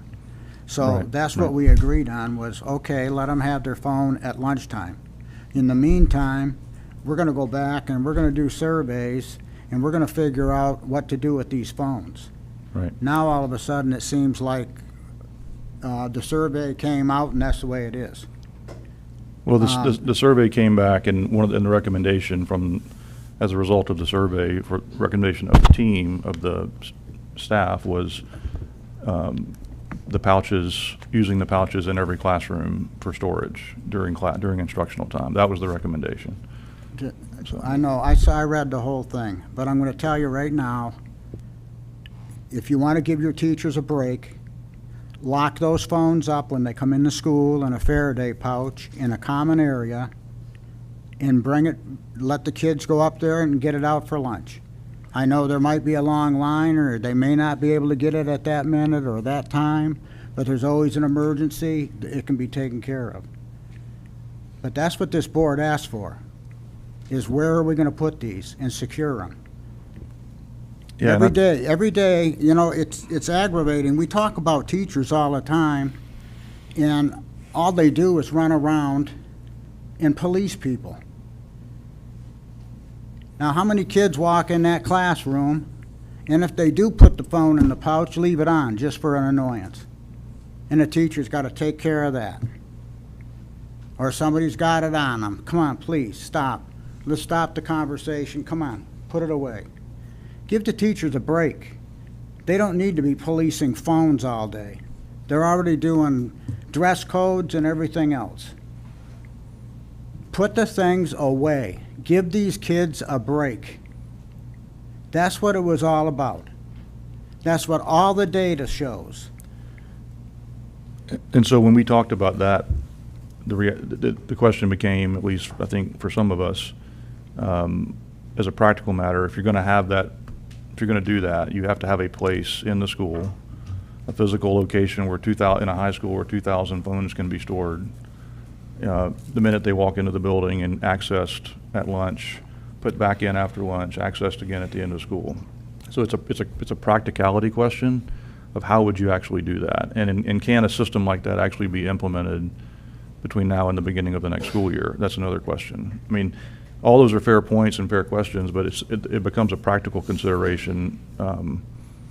Easier said than done, I guess, is the simplest way to say it. Josh, it's being, Too, because how do you make sure they do it? We don't allow them to have vapes. I'm sorry, Eric. It's an enforcement. It's an enforcement issue too. Oh, yeah. Yeah. We don't allow them to have vapes at all. What's it got to do with? You don't okay. think there's vapes in those high schools? Yeah, I know they vape. I know they And we've vape. got every rule in the world against it. I know. All It's right. illegal for them to have it. It's Right. not just a policy, it's against the law for them to have it. Right. And there's strict penalties if they do it, much stricter penalties, as there should be, for it. And we pull them out of there every day. Ask Fletch and that. Well, I Just understand that, but we're talking about a phone now. We are, and the We reality need a of it secure is, place, it's as also I an was enforcement finishing, issue. as I had the floor. Because what you're talking about is saying is having a central repository for them all to go to. And my response to that is, because you don't want the teachers to have to be policemen, and I agree with you. We shouldn't be making them policemen, we should be focusing on the education. But my point is, by having this system where they've got to put it in there, we're going to lock it down, we're going to do all these things, you are turning them into policemen with it. Well, there's going to be some, you're going to have somebody watching over it, let's face it, no matter what you do. Absolutely. Okay? But my whole thing is we've got huge entrances to schools. They can be put in a secure place. That can be found. That can be found. Now, you're going to have those that are going to walk right by and not put it in there, and they're going to get caught, and the teacher's going to have to talk to them or write them up or whatever. But it's being done, Josh. The state of Ohio passed a law 2 years ago, and I talked to my niece over the graduation day when they were here. And the kids have had a remarkable change just in social engagement and everything else with them out of the school. And they have the same problem with the pouch. Kids, well, they quit putting them in their pouch, they leave them in their car. And some of them don't even bring them to school. That's the whole point of this, is to give them a break. So from a process standpoint, here's how I see it, and others can weigh in on this. In order to do what you're suggesting, and others have suggested in terms of a system like that, it's going to require changing the policy to prescribe that. Right. Specifically. It would require 2 readings, so it wouldn't get adopted until after school had started anyway. We're talking about the August board meeting. So the question becomes, if we can't put a requirement in place through policy before school starts, then do we do it 6 weeks into school? Do we do it, after the first semester? I mean, those are the practical questions of timing and how do you actually implement it, and then. Well, Josh, we've been talking about that for well over a year. We wanted to have it in place last year, and then we extended it to January, and then we needed time to figure out what we're going to do about pouches. It's kicking the can down the road. Well, I don't know if I agree with that. I mean, we did say that we passed a policy in November, so we did that in the middle of the school year. Right. And it did instruct the schools to go look into options for safe and secure storage, which they've now done and come back with a report. But the process involved the teachers, and it involved parents, and it involved students and feedback and all those things. And now that we have the benefit of that, and piloting it to see, where were the sticking points, in class usage or enforce, kids using them in class, kids using them in the hallways. I mean, all that data was there, and I thought, useful data. So I think the process has worked the way we wanted it to. We have information, we have a recommendation. Now we just have to decide, do we want to change our policy as a result of that recommendation? And then again, if we decide to do it, it's a question of when and how, which isn't going to get done before school starts. I think if we're all being honest about that. So I actually disagree. I don't think it requires a policy change. We passed the policy in November, and it says the district shall develop a procedure by which students' wireless communication devices can be securely stored during the school day. I'm looking at the second slide of the presentation we received in the policy meeting, and at the bottom of it, so you have the board policy, you have the district recommendation, which is shoe caddies and wall pouches at the front of each classroom, and it says X, which maybe it's just the type of bullet point was formed that was chosen to be used, but phones accessible during transitions. So that's not securely stored during the school day. Then second bullet, not stored, student retrieves it. Not secure, open caddy, no lock. And then it says at the bottom, the district had the direction. Implementation was its job, not the board's. So we've given the direction. The recommendation that came back is not securely stored during the school day. That's right. I guess what I mean by it would require policy change is if the board wants the district to do something other than something very specific, other than what it would otherwise do per its recommendation, then it's going to require direction from the board to do that. I think that's true, but we could provide direction to the board that's not a policy, that doesn't take 2 readings. We just say, this is how we instruct the superintendent to administer safe and secure storage throughout the school day. That's not a policy change. That's just basically saying, we don't think that the recommendation that you came up with does the job, and so we're going to instruct you. We don't even have to be prescriptive about it. We could just say, we need you to come up with a way to do it before the end of the school year, or by the beginning of the school year. I mean, that would be the most. So we wouldn't have to solution, but we just put it back on staff to say, no, we actually want you to do. We think the policy still. We think and I think we're all agreed on the policy. I don't think there's any. In terms of safe and secure storage, I think it sounds like that's still everybody's goal. It's just a matter of the recommendation just isn't there yet. And Mr. Galbraith, that gets to the heart of the question you asked of the committee members, right? In essence, I'm paraphrasing, but we've recorded it. Are you all okay with where we are with what was presented?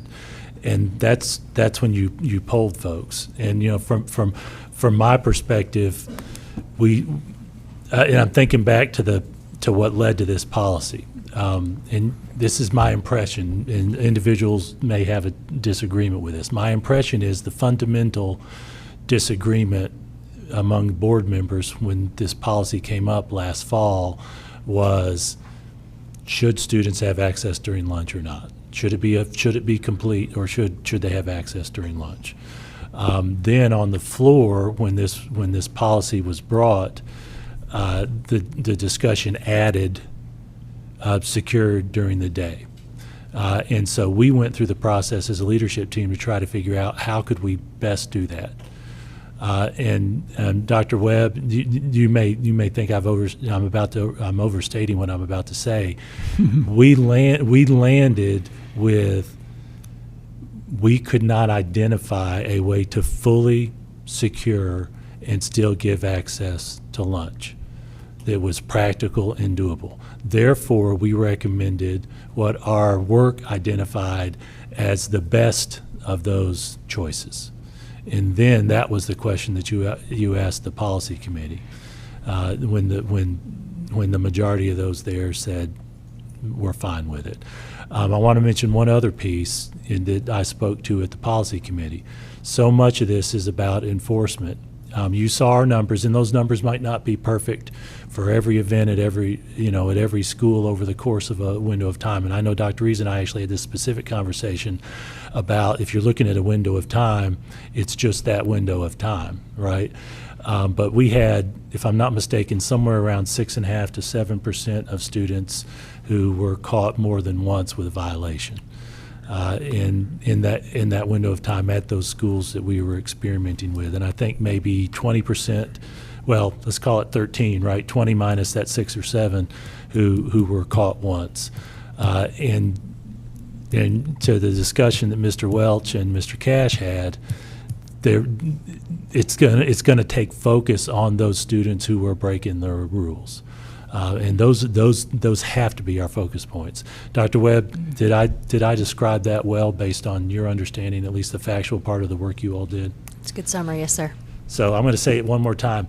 We're in a spot as an administrative team that to affect the policy to give access to lunch, we don't have a solution that's 100% complete. Good. I remember those numbers as 80, 14, and 6. Something like that. Dr. Lee, do you have anything you'd like to throw out? Well, I would like to acknowledge what Mr. Cash mentioned about teachers, because that was a huge consideration for our team when this pilot took place, hearing from teachers and then evaluating their feedback. And I don't want to overstate, and you guys heard my presentation and have seen it. The feedback from teachers, they agree that when the further away a phone can be from a student is the best. For their concentration during class, for the ease of access. The students in their feedback said we'd love to have our phones and devices secured away for the day in our backpack. What the teacher feedback is that when it is secured in their backpack, it's more easily accessible to students during their class period, and it was more of a distraction for those students. So the teachers and the practicality of their feedback was let them have all of their devices powered off and away for the day in their backpack, with a caveat when they walk into the classroom that they drop that powered off phone in front of the room so they can't easily access it from their backpacks. That was their feedback, and ultimately is our recommendation to you all. Because of the ease of access when it's in their backpack, the teachers felt like it was more of a distraction versus when it was powered off and away from the students in the front of the room. That aspect about lockers, it's a practicality aspect that would be difficult to manage. I think Mr. Welch spoke to that. When we have large high schools and large populations of students, and managing that they're going to go to their locker and secure it in their locker and lock it before they go to class, and having someone supervise to ensure that they do that, instead of students sneaking their phones and having it in their backpack. And then we have the very thing that teachers say that they don't want to deal with. They don't want to deal with students with their phones in their backpacks that are easily accessible, that are snuck in their laps during class time. So ultimately, is this a perfect recommendation to you all? We acknowledge that it isn't. Do we feel like that it's the most practical to accomplish the objective of having students' phones away from them, to keep them off of their phones during the day? Yes, we do believe it's the most practical, and keep students away from their phones during the time that students are studying and learning. Their phones are away from them. Does that mean that students are going to have their phones in their bags when they go into the hallway, or in their hands potentially, or sticking it in their pocket as they walk out the door? Is that a potential? Yes, that is a powered off phone that is on their body when they walk out of the room. So do we have a solution to you of something to purchase to secure to the front of the building in a way to manage that? That doesn't take away from class time, and that doesn't create teachers becoming police officers of their phones as soon as they enter the building? No, we don't have a recommendation that better does that. This is our recommendation to you. We can implement this. We can enforce it. And what our teachers have shared with us is that this is their preferred method. Just to that point, though, I mean, but they didn't get the option or the pilot for it to be in a secured location. So like, the fact that they gave us that feedback, it's just that was the options that were presented. So had there been that option or that part of the pilot where a school that does have the lockers where that could have been tried, I think would have been crucial to knowing that for sure in one way, which I think was kind of my disappointment in that it wasn't, we didn't even try it. I disagree that locker is somehow, then we have to give up lunch. I don't see how that makes any sense, personally. It's not like you're running 20 minutes across somewhere to try and get it to then run back to lunch for 10 minutes and then to run 20 minutes. It's not that far. It's not that long ago when you used to have to go and get your books and all those types of things. I mean, in between classes. So I don't think that holds a lot of merit. So I think that's my frustration. Like I kind of agree totally with what Dan said. Like our compromise from a total away for the day, which several board members had, which I think a lot of us, or at least me personally, I like that an idea. But I wanted, because I heard from so many parents and things that they wanted some sort of access during the day, and that was the lunch period. And so I think that was our compromise. But the secured location, to me, was always supposed to be part of it in some way. And so I agree with Jay's point. He's like, we're not actually doing the policy that the board wrote with this, really. So that's my thought. But in fairness, the board didn't specify the how, the board specified the what.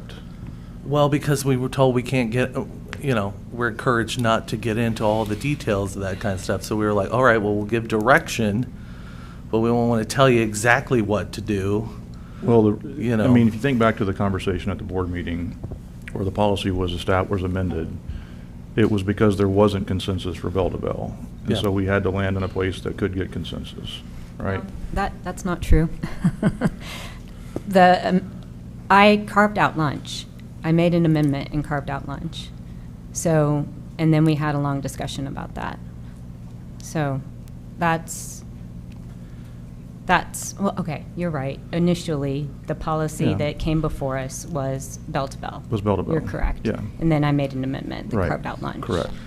But that included secure storage. And then we had to land on wording that everyone could live with. And the reason that we included during the school day piece is because the committee came back with a recommendation to define school day, because we had broadly agreed that transition periods and study halls would be included.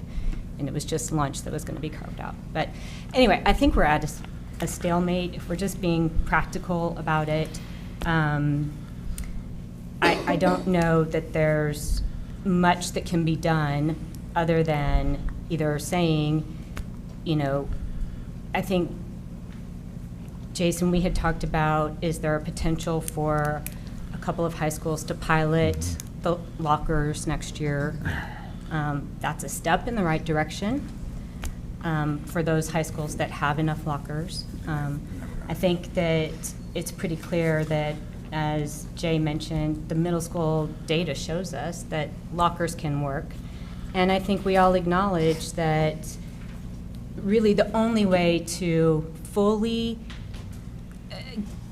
not make teachers the police, although there's always going to be some degree of enforcement required. That's just a fact, just like a dress code or vaping in schools or anything else.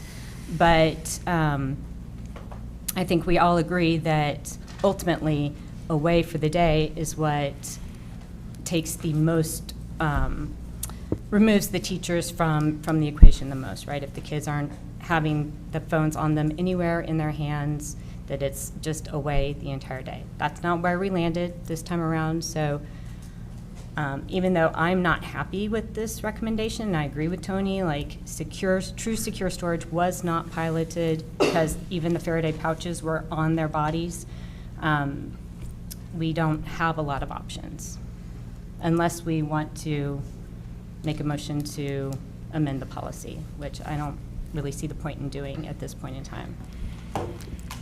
Well, I guess I'm sorry, go ahead. Well, I was just going to, in the interest of kind of wrapping up, I mean, I'm prepared to just provide a directive to do exactly what we want and see if that, I mean, essentially, the question I asked the board, see if anybody's changed their mind since then. And if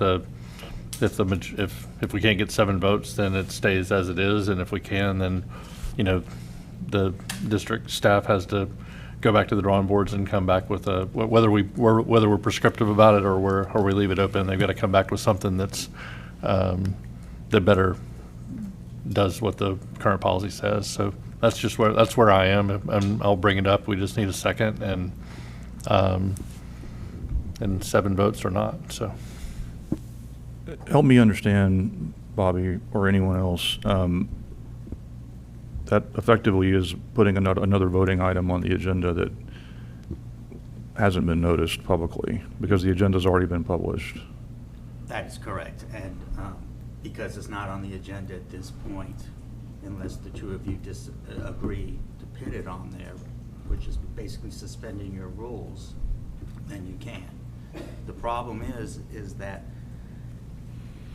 right now, you would need to have a resolution or some sort of written action to make that directive, because it's going to be a board action and not just a couple of you saying this is going to be our directives. Okay, that's how you would do it.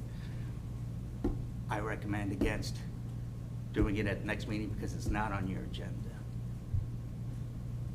But the process for getting something on the agenda is when the agenda well, I mean, let's just say, I mean, obviously the executive committee can put it on there, but if it's not on there and we're voting on the agenda, then we can amend the agenda and put it on there.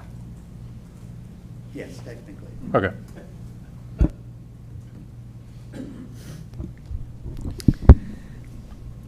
I have a question. Could we get the data on the number of students who have to have their phone during the day for dual enrollment, AP, like any type of authentication? Like I said, I shared in the policy meeting, I mean, my son's doing dual enrollment. He has to have his cell phone to even log in to do the course because the colleges require that authentication. I'd just be curious of the percentage. We can get some numbers on dual enrollment for sure. We won't be able to get the facts that necessarily related directly to cell phones, but we can get that information. That was all, wasn't that in the policy? Were for special needs and everything? That's already covered in the policy.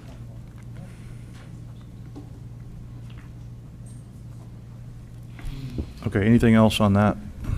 But then, like I said, that exceptions, you're going to have kids who have multiple classes, so they're going to have to carry their phone around a couple of classes. Like, I think my son's taking 2 or 3 classes, dual enrollment classes. I sure hope he's not going to have to go, like, to a locker back and forth. You see what I'm saying? Logistically, I'm just thinking about those kids. How are they going to, and how's that going to be enforced? And how are teachers going to know which kids are in dual enrollment and can have their phone and which kids can't? I mean, I'm just thinking through logistics in a high school. And I certainly would not want to add burden to our kids who are like going above and beyond. You know, they're taking college classes.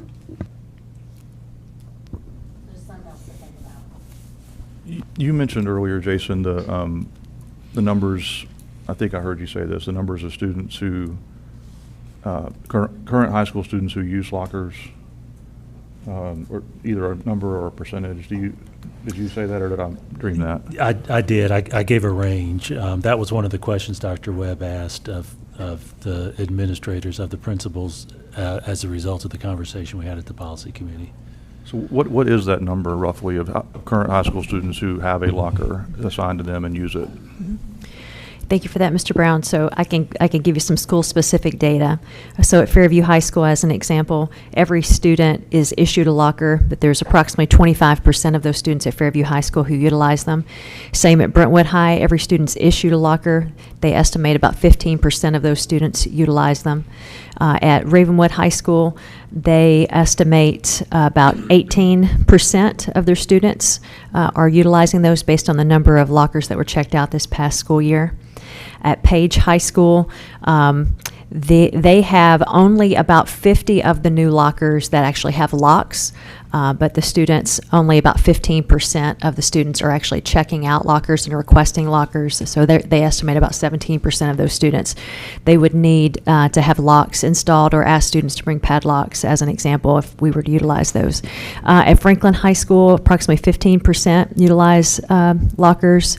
Centennial High School, less than 10% utilize their lockers. At Nolensville High School, 41% of the students checked out lockers or requested to have a locker. However, there's a large percentage of those students who did not access them during the school year. At Independence High School, approximately 25% of their students utilize their locker, and at Summit High School, less than 3%. Very few students asked to utilize them, and what it's led to at Summit High School is they no longer do regular maintenance of those lockers because it isn't something that's really utilized by students. They utilize just a small number, and they do regular maintenance on a small number. So how do you define the term utilize a locker? Utilize a locker means that they go to it at some point during the day. So that those small percentages are students who actually go to a locker at some point during their academic day. So that locker might not have a lock on it currently if they're not utilizing it. A majority of outside of Page High School, we have combination locks. And so they would be issued, when you're issued a locker, you're also issued a combination. Okay. But it's the utilization of those lockers. Got it. That those majority of those students, not only do they not check them out, but the ones who do check them out don't utilize them between classes. Page is unique in that context, and it's the rebuild, and so the lockers that were purchased have a spot for a padlock. We did not pay for the combination. I have a question. So do the students carry their textbooks with them all day long then? That's correct, yes. They carry their textbooks and their supplies in their backpacks. So why do we buy textbooks if they don't use them? They do. They carry them with them. They do carry them. Six classes worth? I see. Well, yeah. Go sit in the car rider line. They got them on the front and the back. Yeah, Going it's both ways in elementary school. for good or bad, that's the culture right now. And But you know, let me get back to this. So this policy, we asked for a recommendation that took the phones out of the students' hands for the day in school, and we're going to let them have them at lunchtime. Okay. That was the feedback at that time. So the board said, well, okay. Then we challenged staff to go back and to come up with a way to keep them out of the kids' hands all day. And the recommendation is leave them in their backpack and they put them in a pouch when they go into class. Is that what I'm hearing, or no? Yes. Yes. Essentially. The recommendation. That's the recommendation. Is to have them in pouches during instructional periods, yes. So if we let this go, nothing's going to ever happen. I think we're just kicking this can down the road so people forget about this. And with the data, I'm sorry, I just don't feel good about this. So I'd rather have something, something put in place. It goes back to the practical, and this is what I think, whatever the board decides to do on this, is the practical considerations have to be really thought through, because it's easy to say do something, but the practical reality of implementing it is, more challenging. And for example, doing it elsewhere. well, and not just start with the fact that how many students don't have lockers or use lockers, and we'd be saying now every student has to start using a locker. That's a concern. It's not something that can't be overcome, but if we don't think parents are going to have a concern, or students are going to have a concern with now having to use a locker when 80% of them don't, that's a real thing. again, not something that can't be overcome, but we just don't need to miss that that's going to be some of the pushback that we get. Well, that's a consideration, the lockers. If they don't have enough lockers, then what's the next step? More lockers. Yeah. I mean, to me, you know, it's like, the fact that they're utilized or not, it's just kind of a moot point to me. Like, well, if they don't have a reason to use it, then who cares? But if this were the case, then 100% of it will probably be utilized, you know? So it's like, what are we even saying with that? It doesn't really matter. Now, They'd be the case utilized of because if they have to be. Well, yeah, exactly. They'd be requiring it. But do you want to do that, or would you rather try that, or would you rather try like buying a whole sort of conglomerate of shelving or something where it's at the entrance? I just think we have lockers that aren't utilized. That's a secure storage method that would be the lowest cost to try and implement. And students might get upset by that, but they're upset because they can't have their phone at the end of the day, and that didn't stop us from passing the policy. How many students do we think are going to go to their locker during transition periods and check their phones? I don't think. All of them? I mean, that logic doesn't, exactly, with lunch. Yeah, That logic does not jive Didn't- with the concern about them not having enough time to go and get their phones at lunch. which- Didn't we say transition time is 6 minutes? But they're passing by them in the hallway, leaving their classrooms. Lunch is in a central place. I mean, if it's the- different. If the locker is nearby, yes. But, I mean, I don't know, we're going round and round and we're wasting a lot of time. So, I for one have been very consistent from the start on where I think we should go. I think Jason is also correct that this is coming. It may not happen with this board, but it might happen with the next. And so, Or the next, so just drop it. I'm gonna say we proceed. I am not happy with the recommendation. I don't think that secure storage was really piloted, truly piloted, and that's disappointing, and leave it at that. All right, anything else on that? All right, did you have anything else, Jason, before No, we sir. move on? All right, operations report, Mr. King. Thank you, Mr. Chair. We have started, as you remember, we got the intent to fund for the Grassland Middle renovation, so we started that on May 23rd. We've demoed the front admin area. We've started painting, installing drywall, painting of the restrooms, locker rooms. Got a good jump on that, and started some of the flooring in the restrooms as well. As far as some maintenance projects, they are all over because of some of our capital stuff that we get done during the summer. Paving, HVAC, plumbing, we have tons of projects. Tracks being resurfaced, all of that has begun now that kids are out. And so, yes, that's kind of what our maintenance staff is doing. And our transportation is doing summer school. So we're still extremely busy, even though it's summer. And board members, if I may, just to give you a little bit of nuance, just so you can get a visual of this.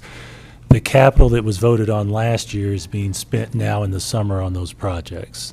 So what we're asking the commission to fund this year will be spent over the course of the year and into next summer, because it takes that planning. Any questions for Mr. King? All right, board chair report. I've got three items. There's one listed here, which is the discussion of superintendent's goals. A couple other things. First of all, let's talk about the special call meeting. Excuse me. So Lydia had sent around dates, options for that. You guys gave feedback on availability. The first three that she offered up were the 19th, the 23rd, 25th. For all three, there were only 8 out of the 12 who could be at any one of those given meetings. Then she came back and got the 29th, which 11 of the 12 can be at. So I'm going to recommend that we do it on the 29th, just so we have the maximum participation. And so I'm open to time on that. I mean, I'm going to suggest 5 o'clock, but what do you guys think? Is 5 o'clock too early? I think 5 o'clock's fine. It's So anybody opposed to 5 o'clock? Mr. Chair, we will need to be in this room on the 29th. Okay. Due to the auditorium is already taken. Okay, so we have to be in this room. Josh, But that's not an issue in terms of, No, sir, I already have this room booked. okay. the 29th is a Monday? Yes, sir. Okay. And just to be clear, that special call meeting would be to vote on the budget after the county commission has made its vote. We would be voting on whether to accept what they vote on and to finalize that. 5 o'clock on the 29th, yeah. Unless there's objection, we're going to go with it. And we'll when have is- Lydia publish it. When's the board, the committee or the commission vote? June 18th. Okay. So And- we'll have that in plenty of time. Yeah. Yeah. And we actually have to enter, and Rachel, I'm speaking for you a bit, we have to enter all that data into the state online system by June 30th. So it's, I mean, she'll be pushing it. Rachel's over there cursing us right now for. That's why you put that in one line item. Yeah, I know that does put a little more pressure on you, Rachel, but I'd rather have 11 people voting than 8 if we can do it. All right, so that's one, so we'll go with the 29th at 5 o'clock for that. The second item is I'll refer you to my email from about 4 o'clock this afternoon and this document that's in front of you. So just as context for this, there are several members of the board over the past, I'm going to say 6 months or so, at different times have brought up the idea of exploring the board's legal counsel, not so much the who, but the what, the services that we're getting, or maybe that we're not getting, or things that are out there from a legal services perspective that we ought to be exploring. I've taken that under advisement, and then thinking about the timing of this, we have, as Jason mentioned earlier, a new in-house attorney for WCS coming on board July 1. So I think the timing makes some sense with a new in-house attorney for us to go out and at least put out an RFQ. You'll see the language here. I'm just going to call attention to a couple of parts of this for clarification, or just to underscore a little bit of the why behind this and the what. So the last paragraph on the first page, the board is seeking independent legal counsel that represents the board as a governing body, distinct from legal services that may be provided to the school system, administration, or superintendent. The intent of this solicitation is to ensure the board has access to objective, conflict-free legal advice in fulfilling its statutory and fiduciary responsibilities. And then first paragraph of page 2, purpose of the engagement. The purpose of this RFQ is to establish a professional relationship with legal counsel who can independently advise the board on matters of governance, legal compliance, and oversight. The board recognizes that this role differs from that of the school district administration and requires legal guidance that is focused specifically on the board's duties as an elected policymaking body. And then below that, you'll see the scope of services, qualifications, et cetera. So the idea here, in my thinking here, is we don't know what we don't know. I think there's some things that we could learn in terms of services that we could utilize and be better at what we do. I think there's more that we could do in the policy development realm that, and you'll recall, and correct me if I'm wrong on this, but I think when I came on the board, at least for the first couple of years, the board's counsel, if you will, was the in-house counsel. That's correct. So there really was no distinction. And then after a few years, we then solicited the services of Mr. Cook to have sort of a separation there and have someone who would sit in our meetings independently of the in-house counsel, and then help, where needed on policy language and so forth. So I think that model or that structure is the right structure. I just think there's some things that we can glean from and learn by putting out an RFQ and just finding out what's out there. It doesn't bind us, I said this in the email today, this doesn't bind us to use anybody who responds to this. It's really about gathering information. But if the board were to decide that it wanted to, pursue an agreement or a contract with one of those attorneys or firms, we would have the information in front of us to make that choice. So I want to hear some discussion about it, and then the plan would be that Jason would issue and publish the RFQ on Monday. It says July 21st is the deadline to receive submissions. And then my thought would be that we would have a chance, roughly a month, to review those submissions. And then if there's a desire to do this, to make a vote to retain that person or that firm starting effectively September 1st. So any feedback on that? So first of all, I appreciate this. I think it's great. Is it ultimately, is it a vote ultimately, or is it a decision by the executive committee to do that? My understanding is that it would be a vote, but I could be corrected on that. Okay, that's fair. Just for clarity's purposes, are you talking about a vote and making a decision on the person? On the person. Yeah, just want to make sure, as opposed to just publishing the RFP. So it is, it doesn't seem like, I guess we've never hired this, we've never done this before, so I've never voted on any contract, but given that this would be specifically working for the board, I think it'd be appropriate either way. If you say vote, then I'm fine with that. I as chair would want the board's input Yeah, and that's feedback fair. on if we're going to hire an attorney that's the board's attorney.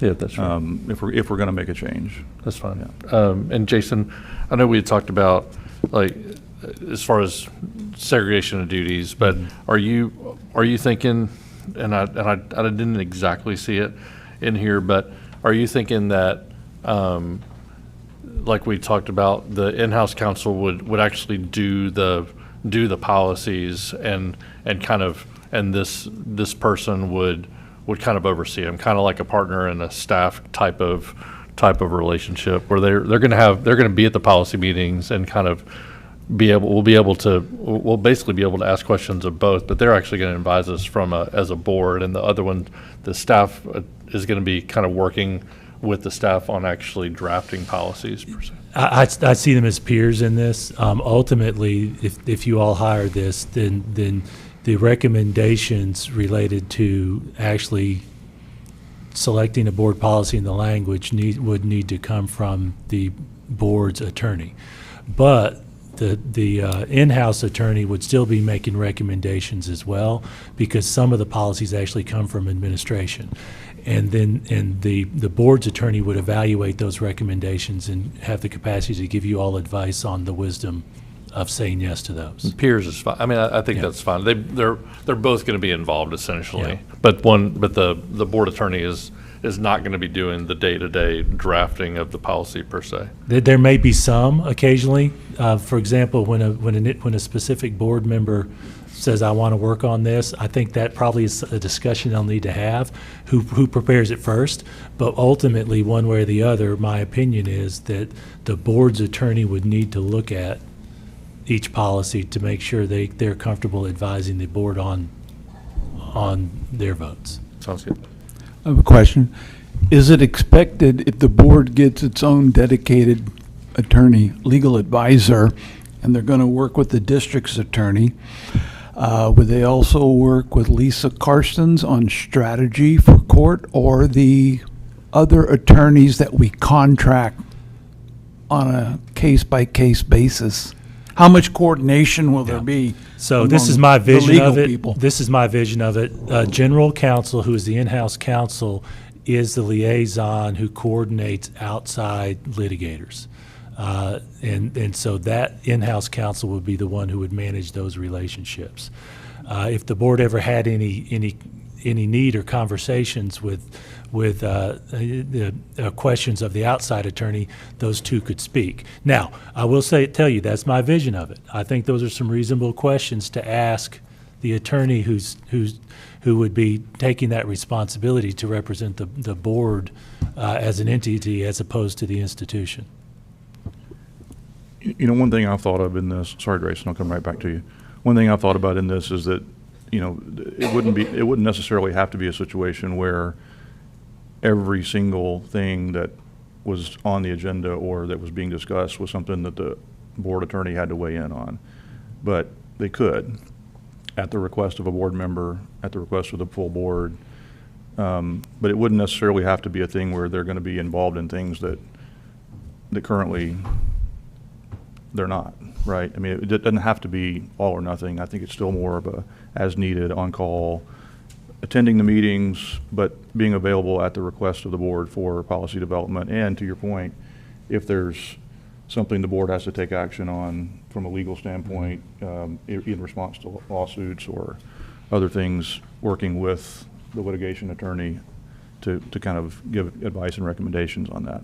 I did not envision this at all affecting the relationship that we have or the district has with Lisa Carson and the litigation counsel. Tracy? I just wanted to be clear, get a better understanding. So this attorney will go through a vetting process and a hiring process, I guess, in August or now, or? Well, what I think would happen, and we can work through the process, is that we'd get any submissions by the 21st of July, and then they'd all be disseminated to the board for review. And then at the August work session, we'll put something on the agenda to discuss the different submissions, and then see if there's a particular recommendation that the board has about choosing one of those or not. As I said, it's not going to bind us to actually have to choose one of them or make a change necessarily, but it's just going to give us more information to make a better informed decision. Will we have any time to, I guess what I'm asking, will we just receive names, or will there be a process where we can ask questions about their resumes or anything? That's a good question. I mean, I think between the submissions and the work session, would there be a chance if there were one or two that we wanted to particularly speak with as a board, could they be invited to the work session?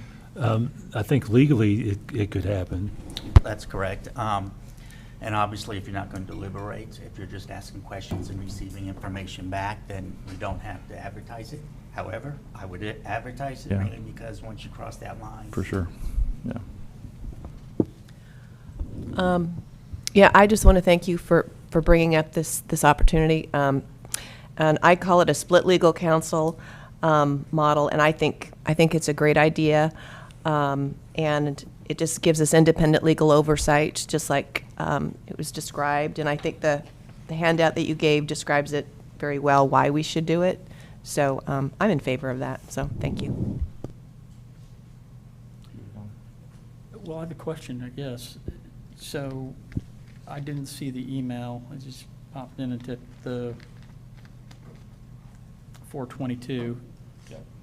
And I don't think it was on the agenda unless I missed it. No, it wasn't. So I'm literally reading this for the first time here.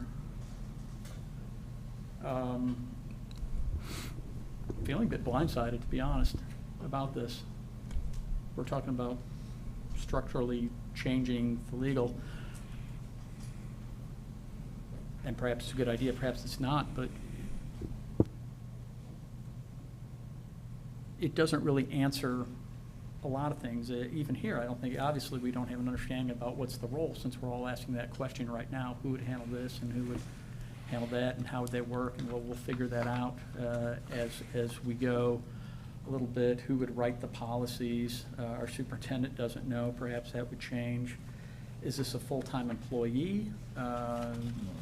Okay.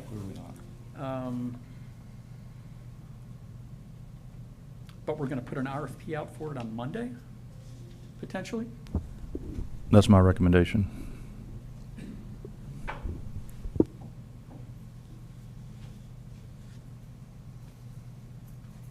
So we find out about it for the first time at the work session Who wrote this? Jason and his staff. Kirk Elliott, our purchasing manager, wrote it.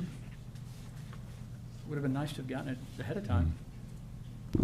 Well, you can blame me for that. I mean, I requested that Jason and his team draft the RFQ. I'm not looking to point fingers and blame. But I am looking to make thoughtful decisions. And this is not one of them here. And again, I haven't even thought through the implications. We haven't had a chance to discuss that as a group. Anything else?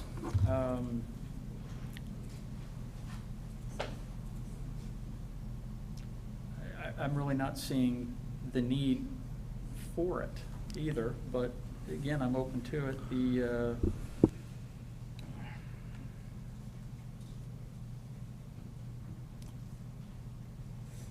objective conflict-free legal advice. Is there a strong feeling that we've been getting conflicted legal advice?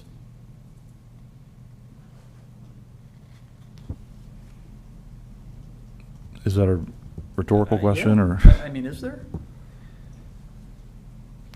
I'll say yes. I mean, Okay. so when, I guess, by definition, not to say that there's always a conflict, but if there is a conflict, Burger Mosley is conflicted and will side with the Conflict of county. interest, where, if I may ask? I'm just, if there's ever a dispute between us and the county, Burger Mosley is conflicted. Just by its nature. Well, I mean, they're gonna, I mean, Bobby would tell you the same thing. If there were ever a conflict, then he'd have to recuse himself and we'd have to go get other counsel. Have we ever had that happen? Yes. Yeah, Okay, when? Anytime we have a budget dispute, there's, just as an example. So, I mean, give me a concrete example. I just gave you a concrete example. Like, anytime we have a budget dispute, there's inherently a conflict. I'm just saying. What do you mean a budget dispute? A dispute about the budget. Like right now, we've got the budget with the board is gonna, the committee, the committee and the budget committee and the commission might come with, I think they publish two different budgets. They published the one that we approved and they published a different one. Like, they're just, I mean. Okay, but how is that a legal conflict of interest? There's a potential. I mean, if there ever, like, all I'm saying is there's the potential that. I'm not asking about potential. I'm asking, has this ever happened? And several of you went, yes, I think so. And so I'm saying, okay, what is it? This seems a very simple, straightforward question that we need to hire someone because we got to avoid a conflict of interest. Okay, that's a fair, valid statement. But I think it's also fair to say, has there ever been a conflict of interest that we've received from our attorneys for legal advice specifically?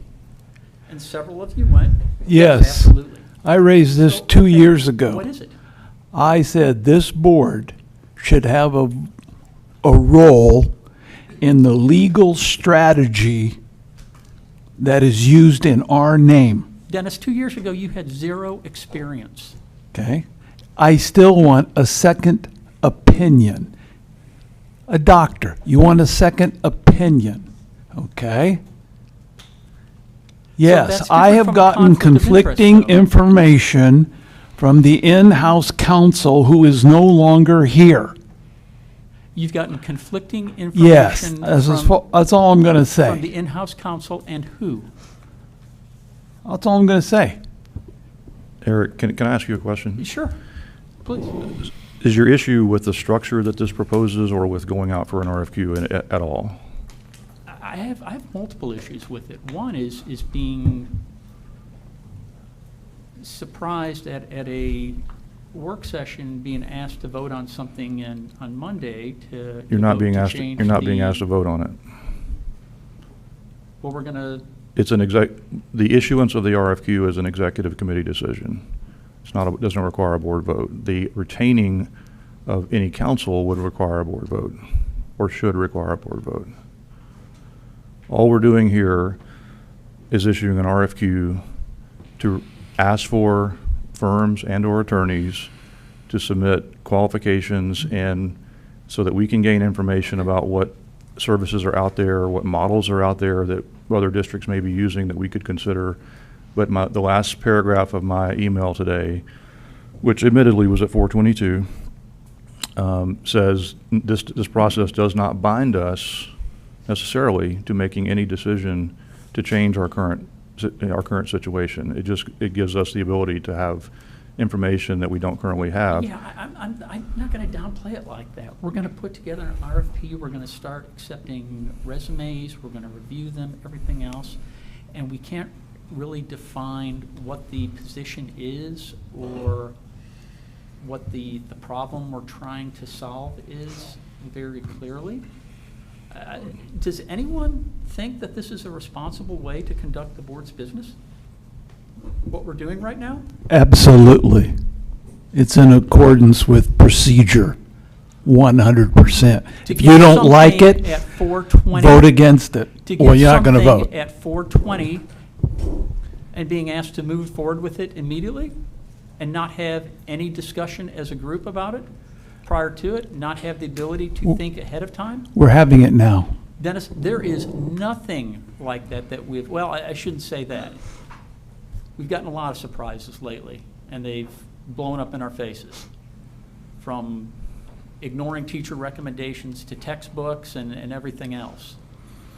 And this is another one of those down the route. These are all issues that you lost in a board vote. I understand your feelings are hurt. Okay.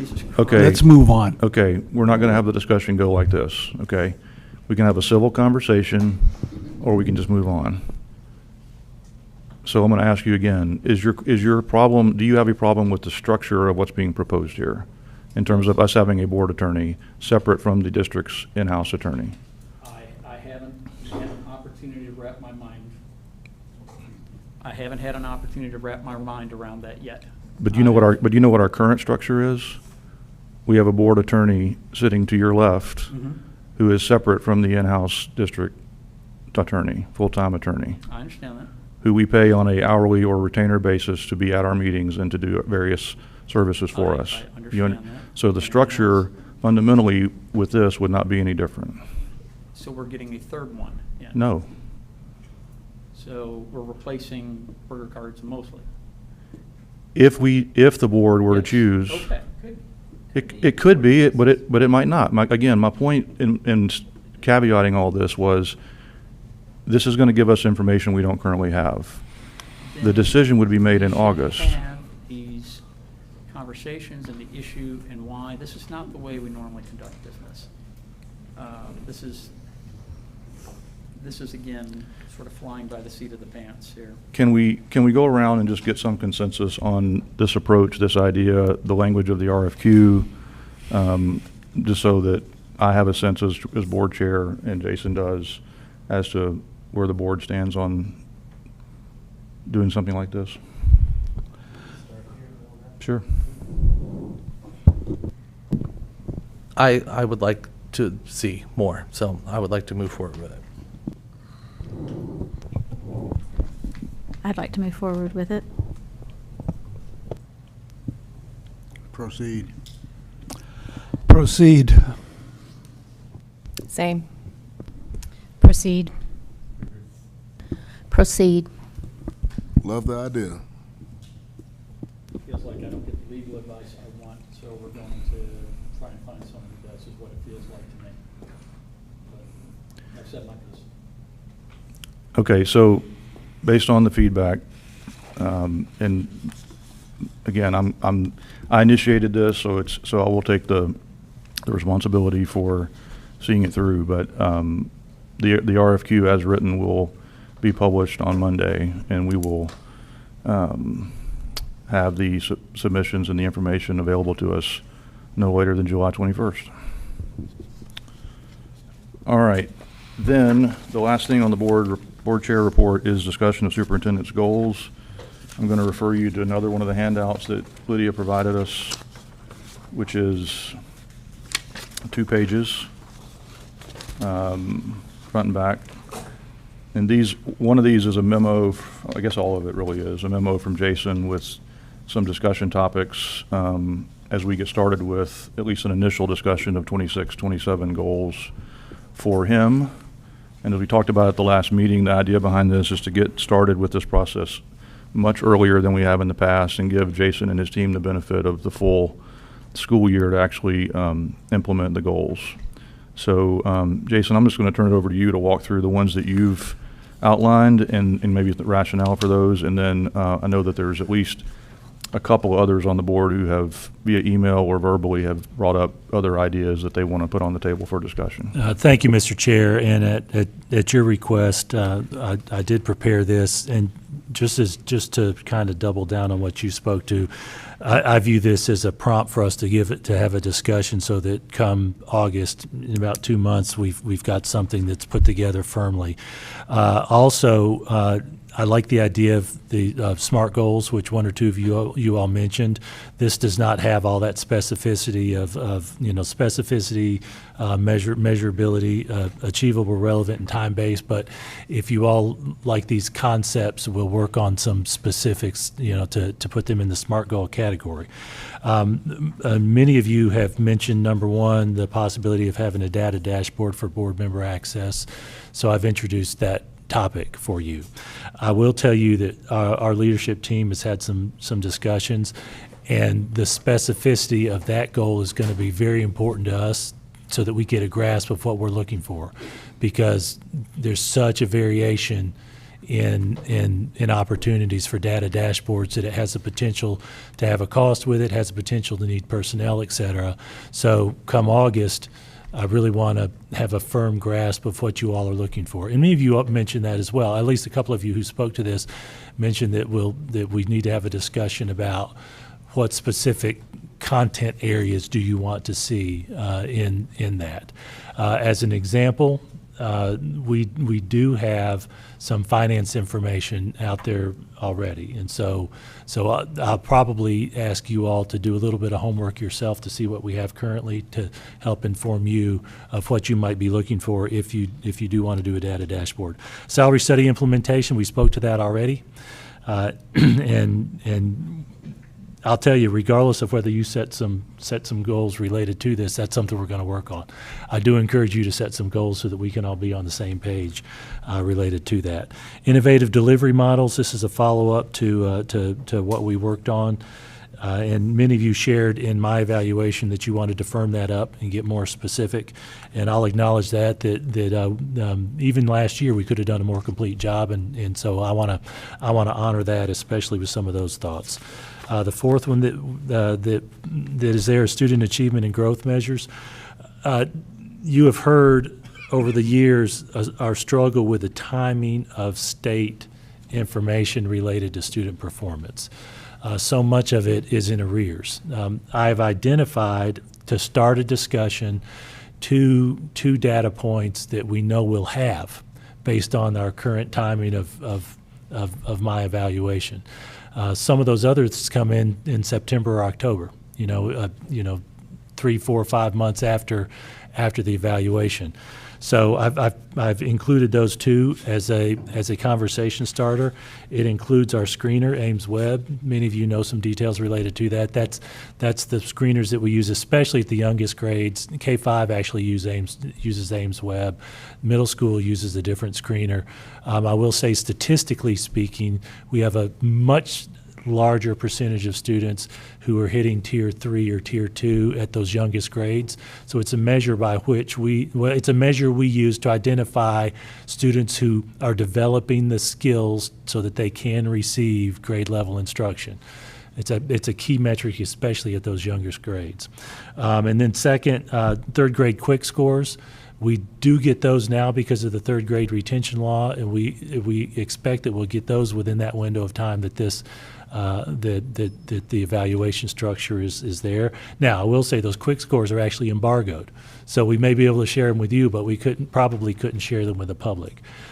Certainly open any other discussions you have about metrics so that we can share, are there some metrics that you're interested in that we actually could give you at the end of my evaluation? But those others that we've identified that are available are measures from our perspective that we're doing so well on, it's probably not reasonable for a goal. Attendance rates, graduation rates, some of those kinds of things that we get, in a timely manner. Then the fifth rather is family engagement groups. That was a topic that at least one board member suggested, so we've introduced that as a discussion. So if I'm not mistaken, somehow, some way, all 5 of these that I've included here as a prompt for you are items that board members in some way have recommended we discuss, but in no way am I suggesting that this is to be a comprehensive list. Certainly, if you all have some other ideas, bring that to us. Mr. Chair, I'm going to speak for you, and I know you had a conversation with Mr. Cash. Mr. Cash, I'm speaking for you as well. The idea of expanding the mechatronics program to an additional high school, right? So there's some other opportunities there as well. So, Mr. Chair, to your question, I've introduced this as a prompt. I expect that we'll have some discussion here tonight. It will give us some direction to start working towards putting something firm together that we may be able to have some one-on-one conversations, maybe some emails prior to the work session for August. All right, appreciate that. I'll just also flag that the only other one that I had received, or feedback I had received about goals, was from Claire, and she can certainly elaborate on this, but both hers spoke to what is goal number 4 on Jason's list and provided some specificity. I'm sorry. And the data dashboard. They're both. Yeah, they're both on there. But the goal number 4, she provides some pretty good thoughts around specificity for that goal. I don't know if you want to speak to that now or what, but. Sure. Let me pull up what I said. Okay. So one of the things that I had written in my evaluation was that I wanted to create more concrete check-in points throughout the year so that we're not lumping it all at the end of the year. So for the continuing goal 4 from this year, I had suggested a couple of milestones and deliverables. The first was in month 3, which would be around October, that the district would provide a research and landscape report, which basically is a written summary of innovative models in use at comparable districts, including outcomes data, resource considerations, and applicability to WCS, delivered to the board in written form prior to a scheduled board meeting. And then the second thing was, the second deliverable was 6 to 9 months later, so roughly in February, a board presentation with recommendations, a formal presentation to the board identifying 2 to 3 models recommended for deeper exploration with rationale, estimated resource implications, and proposed next steps towards feasibility. So I know that athletic period is definitely something that's going to be evaluated, as is block scheduling, but I think the heart of this particular goal wasn't so much about changes to instruction, but more about truly innovative instructional models. I mean, a lot of schools do block scheduling and a lot of schools do athletic periods. So really kind of exploring some of those more innovative models. And one of the things that I had included was innovative special education delivery models.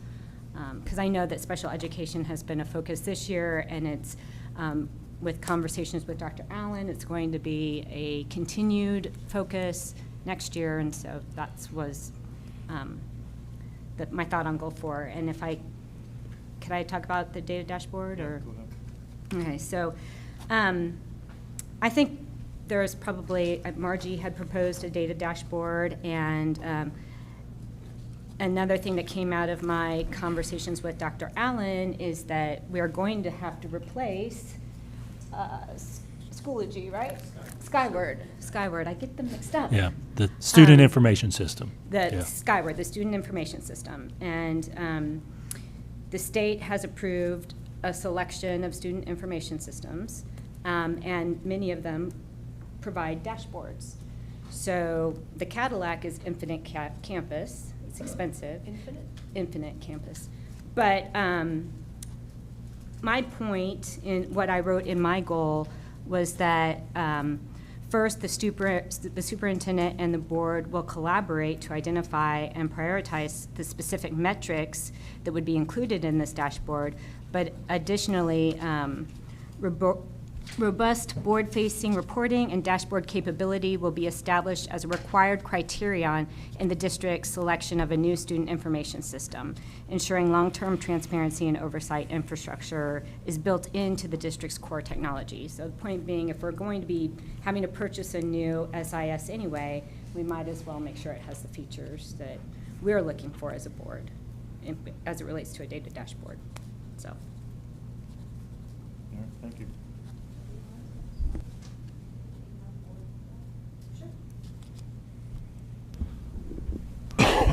So, Jason, with respect to number 5, I guess I haven't heard family engagement groups, like just I mean, obviously looking at ways to engage with parents and constituencies. Like I guess if I'd love to see a way to include the I guess in some way the concept of engaging as part of this, engaging the boosters themselves, because like that's just an untapped constituency that has a specific goal and provides, millions of dollars in addition to supplement our budget. So I just want to kind of call them out specifically to see if there's not a way to incorporate that into your concept here. Good So I don't suggestion. have any wording necessarily, but All right, we'll work on that. And as you know, we've taken some proverbial toes in the water related to that, but it's just been that. sure.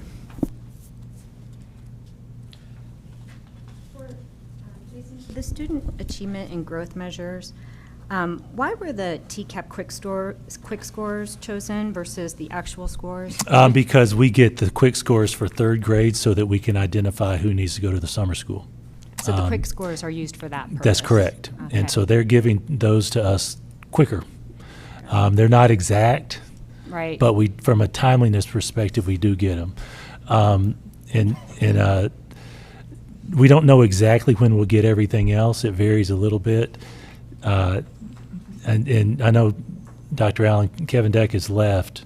About when do we have those where we can actually share them? Where did this, Dr. Are you come talking, from? Mr. Gold, let me make sure I understand your question. Are you talking about the full proficiency bands? Yes, yes, sir. The full Yeah, scores? the TCAP results. We are planning on getting that first run tomorrow. Okay, so- Jason will have, Kevin will have to disaggregate the data. Okay, so that's the timing of that. Which if we did that and set some goals related to that, Yeah. my eval would probably have to be I done in understand. August. The only reason I ask is because my understanding is the quick scores are typically higher than what the actual score. There's a potential for that. Yeah, but the reasoning behind that was what's available based on the schedule. Another option is for measuring in arrears. For example, we don't know how many single letter grade A's we're going to have for this year yet. We don't know reward schools yet. So theoretically, the board could set a goal for me for data that, for work that's already been done. From my perspective as the chief executive, I wouldn't want to do that. If it's a 2-year window, I'd be okay with that, but for annual goals, I would not be comfortable with that. Where did these come from? You talking about this memo? Yes, no, talking about this. Oh, that is actually. So those were draft goals that I shared in October of last year, and I just had Lydia provide us a copy.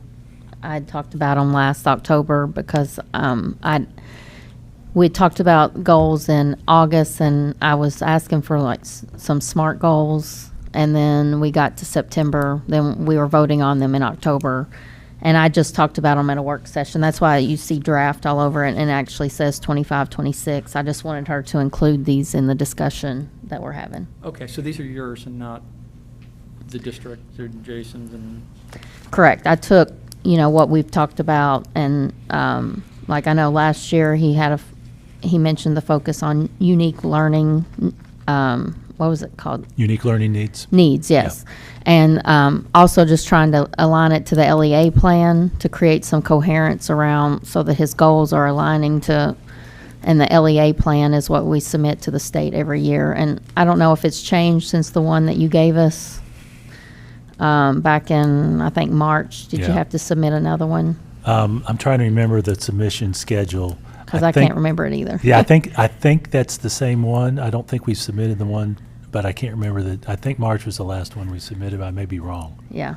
So these are just drafts that I had shared back in October. okay. Do we have, Jason, do we have yours draft? Yeah, that's my is a, That's the memo. my memo there is Okay. is my draft. And again, I want to repeat a little bit of my preface that these are not in final form. These are conceptual. No, I understand. I'm yeah. just trying to make sure I understand what I'm Yeah. getting here. And these also reflect some of the shares some board members gave in the past week or so. Certainly. Yeah, well, that's obviously the back and forth is how it's supposed to work, so, good. Thank you. I think one topic I would like to be considered is around like discipline. We've heard a lot this year in board meetings about bullying, harassment, and just discipline. I know last year we had a goal around it. There was a committee that met, and I don't know that really anything, I'm not sure that went anywhere. I know you all meet each summer and talk about it, but it might just be something to consider as well. Thank you for that. It is actually one of the, it is referenced in our strategic plan as well.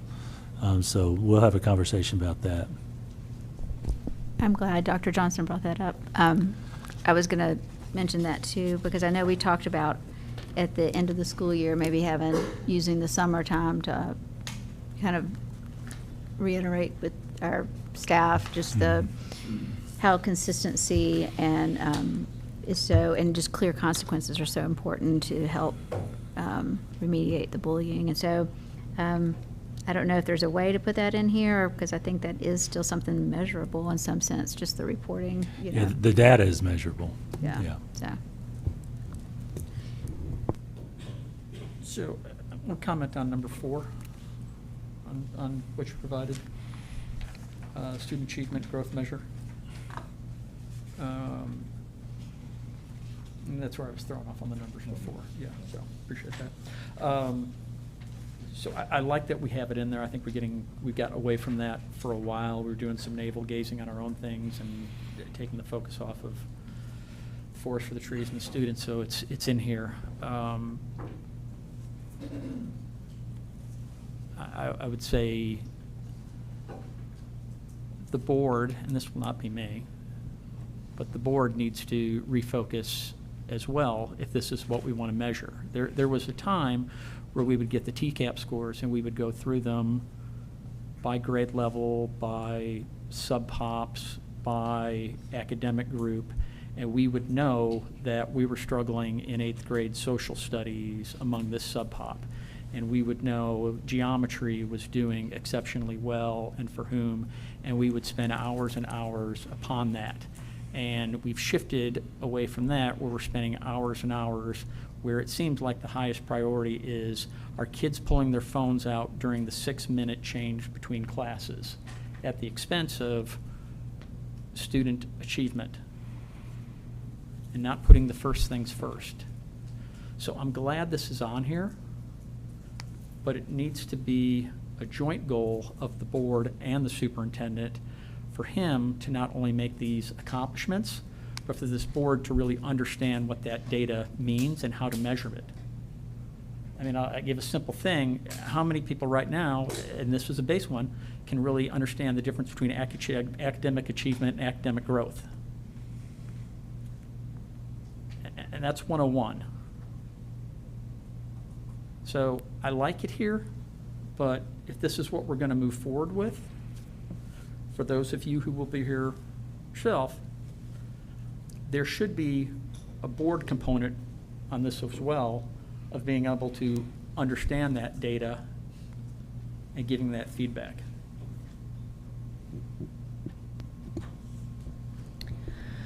So another question I have around student achievement, I know you mentioned Ames Web. Like, what other data does the district use to monitor progress throughout the year? I mean, you're not just flying into TCAP blind, I'm assuming.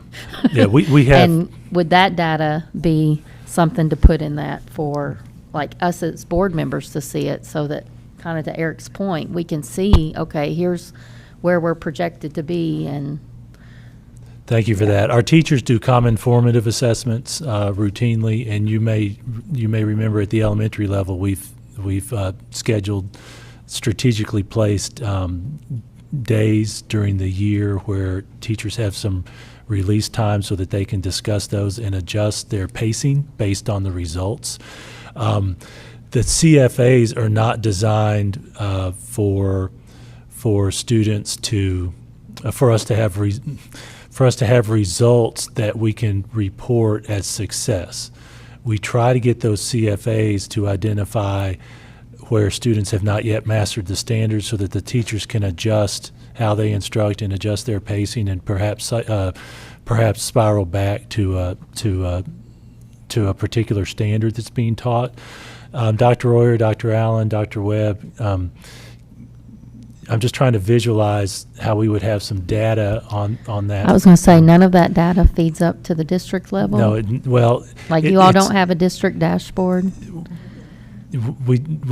Yes, we do, but I'm trying to figure out how we could do something measurable for the CFAs, because the CFAs inform TCAP, which actually gives the results. So I think what you're asking is there something in between that you all could identify within that window of time? And could you all Or speak to I that? even envision, even if you have like the TCAP's quick scores as the final goal, Yeah. kind of to Claire's point, maybe after the first 9 weeks, or whenever you all give the first CFA, like, show us some of that data. Yeah. Like, how are the students doing? Then after the next one, just to see how we are doing in terms of student achievement. And if we see that we're not hitting that mark, maybe even, how can we better support you in reaching that goal? If we wait till the end, it's kind of, I call it the autopsy, right? I mean, we can't help. We can't help you reach that goal if we wait till the quick scores come in. Whereas if we look at CFAs, somebody in this room might look at that data and be like, hey, have you all thought about doing this? Or even a parent, if it's, non-identified and published, obviously, they're like, oh, has the district thought about this? I'm just trying to brainstorm. Well, how thank you for that. We've had those same discussions and used some of that same terminology, and that is what those professional learning teams are doing at the teacher grade band level, where ELA teachers in third grade are getting together and comparing their individual students. And some of those things that we've done over the years with adding supports were the result of those very things. For example, the coaches who can share particular pedagogy recommendations based on how that particular cohort of students indicated the extent to which they had mastered a particular standard. Could you all speak to any detail that you feel like might be available in that? Because the visual I have is those individual teacher teams working through those CFAs out of test item banks that we give them, and I'm just trying to visualize how we might put that into a goal with the aggregate data district-wide. Yeah, I'm not sure that we can provide that. I will say that that's work that our individual buildings and we at the district office do on a daily basis. I'll just reemphasize a couple of things and to just add one piece of detail. So primarily our heavy focus is on our screeners, especially grades K through 2, 3. That's Ames Web that provides us the skill-specific data. Those students take those screeners 3 times a year, but then students who are showing at-risk behaviors academically, They're monitored more frequently, and plans are put in place to help those students be successful. We have to have those students have the skills necessary to read on grade level by third grade, so Ames Web is heavy. We get those reports at a minimum 3 times a year, and we pour through that data. CFAs largely come into play in second grade when the standards become more robust. The district provides the structures for those CFAs, the item banks, the release time that you all help us with, the professional development around how to disaggregate that data. That data is our best way for teachers to have the information they need on students' progression toward every single grade level standard that they're working on. The basic principle of common formative assessments in the PLC process is the data is for the teachers and the teacher teams to make the informed decisions. We at the district office are invited to any and all of those meetings to participate, but we really focus on structure because our professionals, our teachers, are the ones that are disaggregating that data to determine any real-time strategies that they'll put in place to help students that are struggling. At the district level, we get our first dipstick with our benchmark data that we administer quarterly. So we administer at the end of the first quarter, second quarter, and then prior to TCAP. That is a higher level look where students in most grade levels, in most content areas, in most classes take a benchmark that looks like, smells like TCAP and the EOCs, which gives us more grade band. So for example, how are we doing in 6th grade math? It's one that we always look at. And so then when we utilize that data, it doesn't measure every standard. It doesn't measure every single one and the full depth and complexity of the standard, but it gives us a general idea where then we can mobilize some resources to specific grade levels, content, specific buildings, and classrooms if we see an issue. But then we would dig more into the CFA data. The teams would dig more into the CFA data as a result of some of that benchmark data. So, Mr. Golden, the only thing I would add is maybe that benchmark data, but those are really actions that the team work around. We'll have a discussion to answer your question about the benchmark data and see if we can come up with a way to put that into a measurable goal within that window of time. So I have another question. Yeah.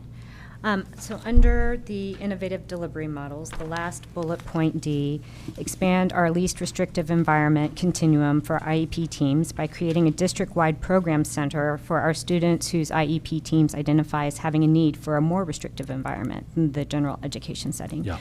So I know that the district has the hubs. Mm-hmm. So is this in addition to those hubs, or?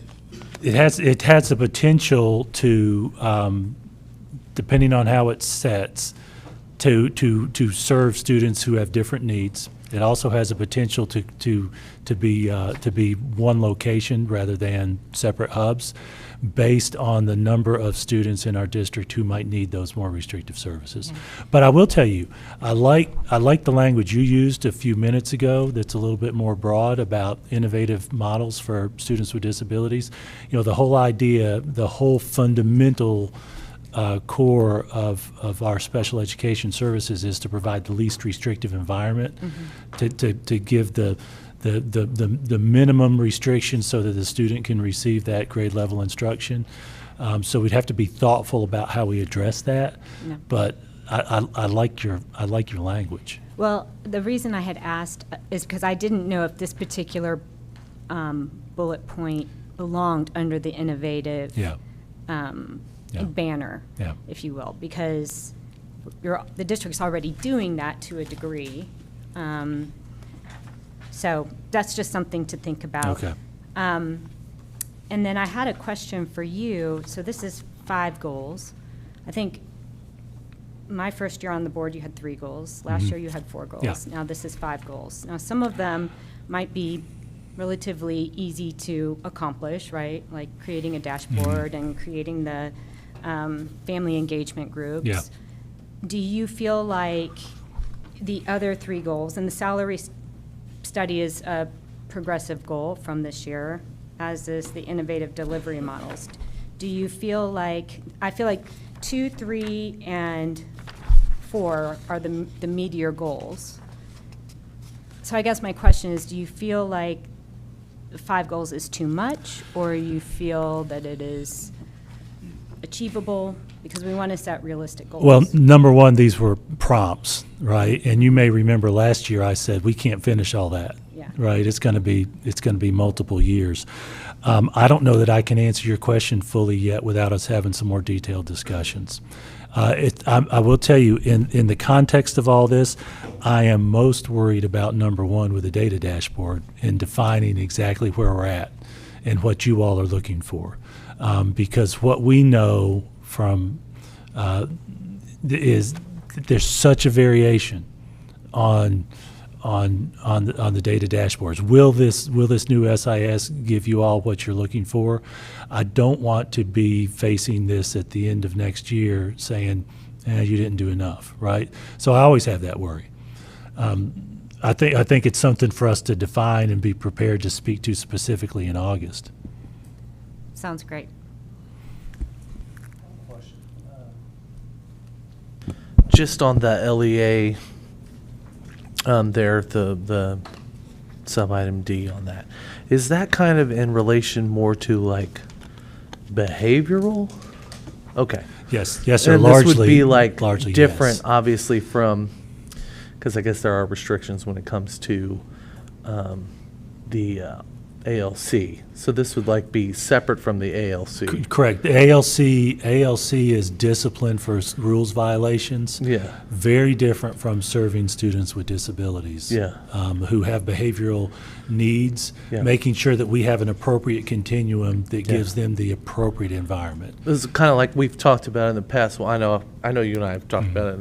And, Julie and I had a long conversation about it last year, but those instances that I know I've heard about, like where, hallways are shut down. Exactly. And Yes. entire classrooms are evacuated and they're in the library the rest of the day because, you might have a student that just won't calm down. It's like, well, they can't go to the ALC really because of because IEPs it's not and that's whatever right. and that. So I'm Yes. glad, I'm actually very encouraged to see that we That- are discussing that, because that's been a huge concern, and for, the teachers and the TAs specifically that deal with that, and it's rough. for a lot of them. And from that's exactly what we're talking about. Do we have enough of a continuum to serve those students appropriately with their specific needs?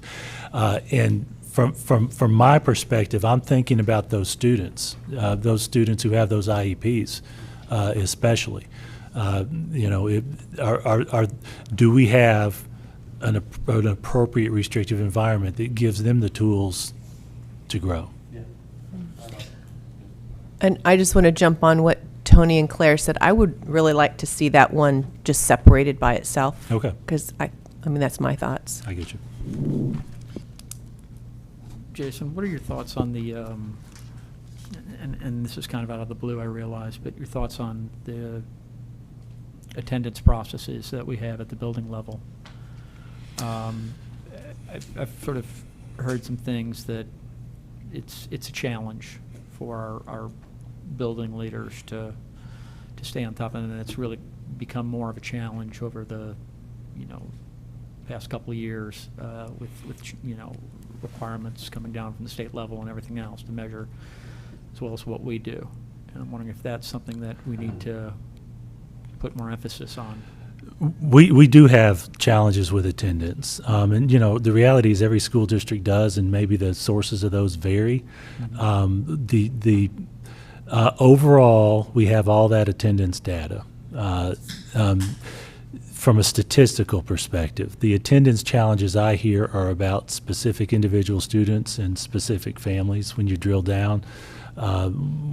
Whether it's families leaving for long chunks of time outside our holiday season, et cetera. The state does have very specific guidelines for that related to truancy, and they've changed that a lot over the past few years. the core change they've had is to slow down the speed with which students end up in juvenile court related to it.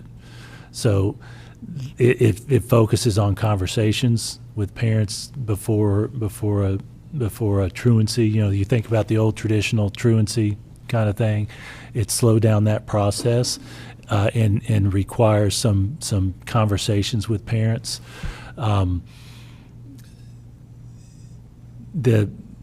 Overall, our student achievement and growth data is good, but we have those pockets of individuals that need those direct interventions. Again, I think it probably takes some discussion among our leadership team about how to set a goal related to that, because it is so individually specific. But we've heard those same things. Dr. Webb, Dr. Royer, anything you want to add to that? All right, any other feedback on goals to be considered?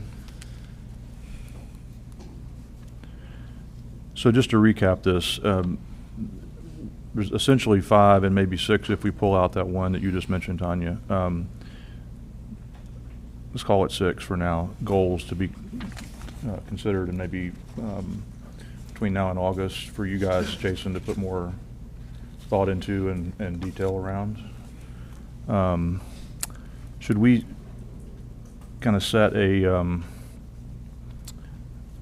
we're not meeting in July, obviously, so when is a reasonable time to get another draft to with more detail and maybe Mr. Chair, actually, content? I think mid-July. I ought to be able to get that to you. One question I have of you all that I'll ask, with a caveat, and I may be speaking for you just a bit, Bobby, that you all don't deliberate, right? I'll share some stuff with you and ask for feedback. To Dr. Reed's point, I'm probably going to ask you some version of what are your priorities among these, because I set these up as prompts, not as a, every single one kind of question. So, Mr. Chair, I'll commit to, I don't really know off the top of my head when July 15th is, what day it is, but I'll commit to July 15th, unless it happens to fall on a Saturday, to give you all a revision of this based on this discussion.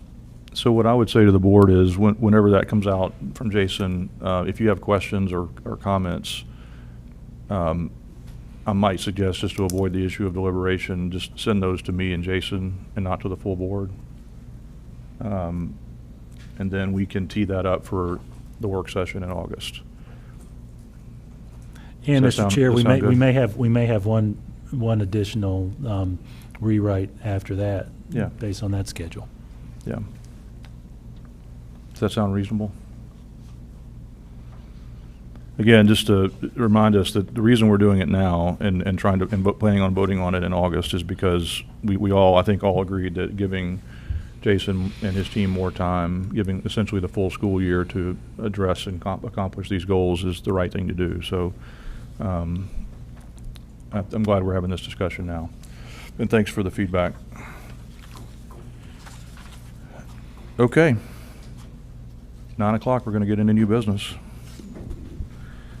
Okay, so the evaluation of the superintendent, just a couple of comments on this. We will vote on the evaluation as sent out by Lydia. We'll vote on that on Monday night as required by law. So obviously everyone has done your evaluation, you've submitted it. We've all now had the benefit of seeing everyone's evaluations. We know what the aggregate score was. I believe it was 3.29, if I'm not mistaken. So we'll open it up for a conversation if anybody wants to discuss the evaluation process or the evaluations themselves. I mean, they sort of speak for themselves since you've all written them and they're all published, but I'll open it up if anyone wants to speak to that in any way. And if not, we'll just plan on voting on the evaluation document on Monday night.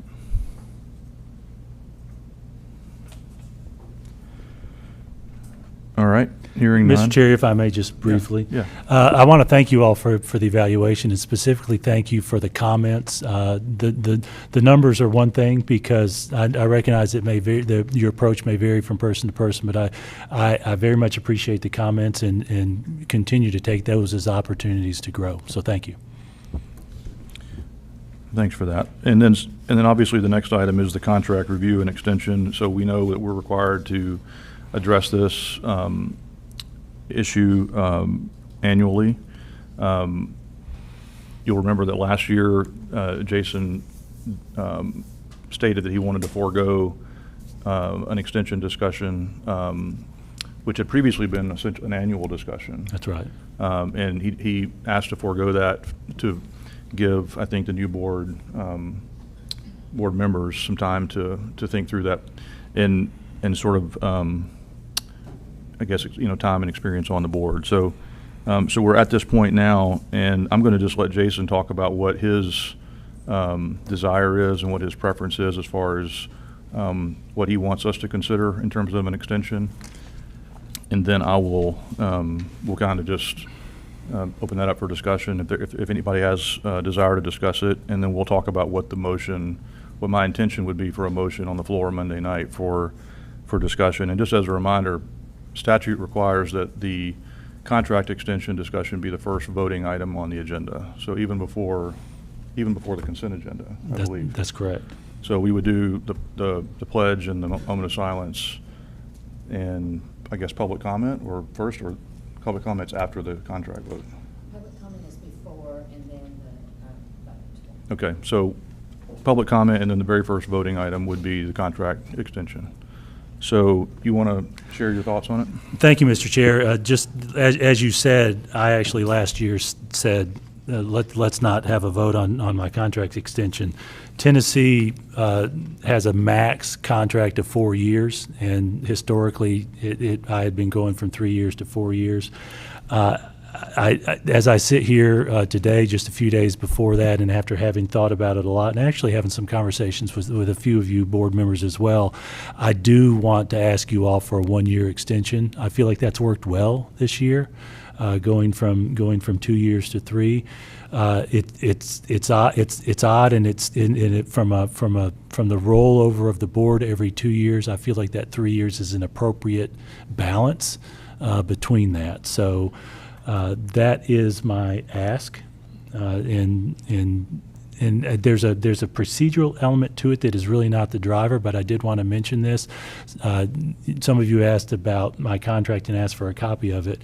My contract does have a 2-year buyout, and so if you go from 2 years to 3, there's no procedural change in that. It's just that commitment that I think is important to let our faculty and staff know. Where you all are as a leadership team. All right, so any discussion on the contract extension? Either the process or the procedure or I do have a question about the 24 months buyout. I mean, that seems very excessive. I've was looking across the country, and I've not seen a 24-month buyout. So is that something that we could amend, or like what if we do choose to extend the contract? How does that work? Because I think this was approved, 2019? Yes, ma'am. So very few board members, I think, here were on that board. That was just something that jumped out to me when I looked at this contract. And I don't know. I can't speak to it from a legal standpoint, but I would assume any modification of a contract like that would essentially void the contract. But correct me if I'm wrong on that. I'm going to speak from my perspective. It would take agreement with both parties. It would take you all making me an offer, than me having to decide whether I accepted it. So as I sit here right now, I don't know how I'd answer that, how I would respond to it. A lot of it may have to do with other portions of that. Are you all at a point where you want to extend my contract, right? And so I can't answer that now, because that's a specific piece without me knowing the whole picture. But it would essentially require a renegotiation. Because it's a contract agreed to by two parties.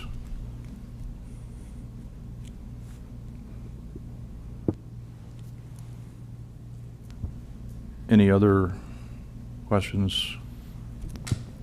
I had one, just more of a comment. I was talking to Ben Torres at TSBA about, and we got into talking about the different salaries, and I know over the years that Superintendent Golden's salary has gotten the percentage raises over, and so we're really high in the state of Tennessee. One comment he had that I thought was interesting is if we do like a 4% raise, instead of that salary continuing to grow, because at some point you'll retire, or, so we're really starting high for the next one. To cap that off, he suggested we could put that 4% in an annuity that would be his eventually, but then we could kind of slow down the growth of the salary, because I think in 2019, was that your first year? Yes, ma'am. It was $270, and now we're at $355, and so I think there's only one other district paid more. We're really getting up there. So I was just some thought, and I don't know how that would work in the contract. But it was something he suggested, and I thought it was worthwhile. I should know the answer to this, but does the contract specify somewhere that you receive?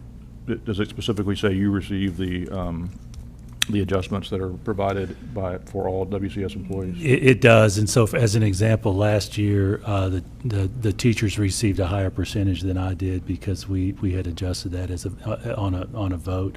But to Ms. Clement's point, yeah, the percentage of a higher salary ends up, that's just basic math. It does end up being more. And there was one of those years where I received 0 because we didn't have a pay increase.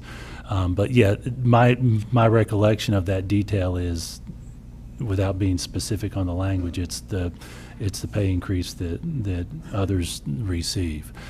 I will say, as to the annuity, this may be too much information, but I had to move from a retirement plan for classified to a different retirement plan that actually took me out of a grandfathered retirement that was better.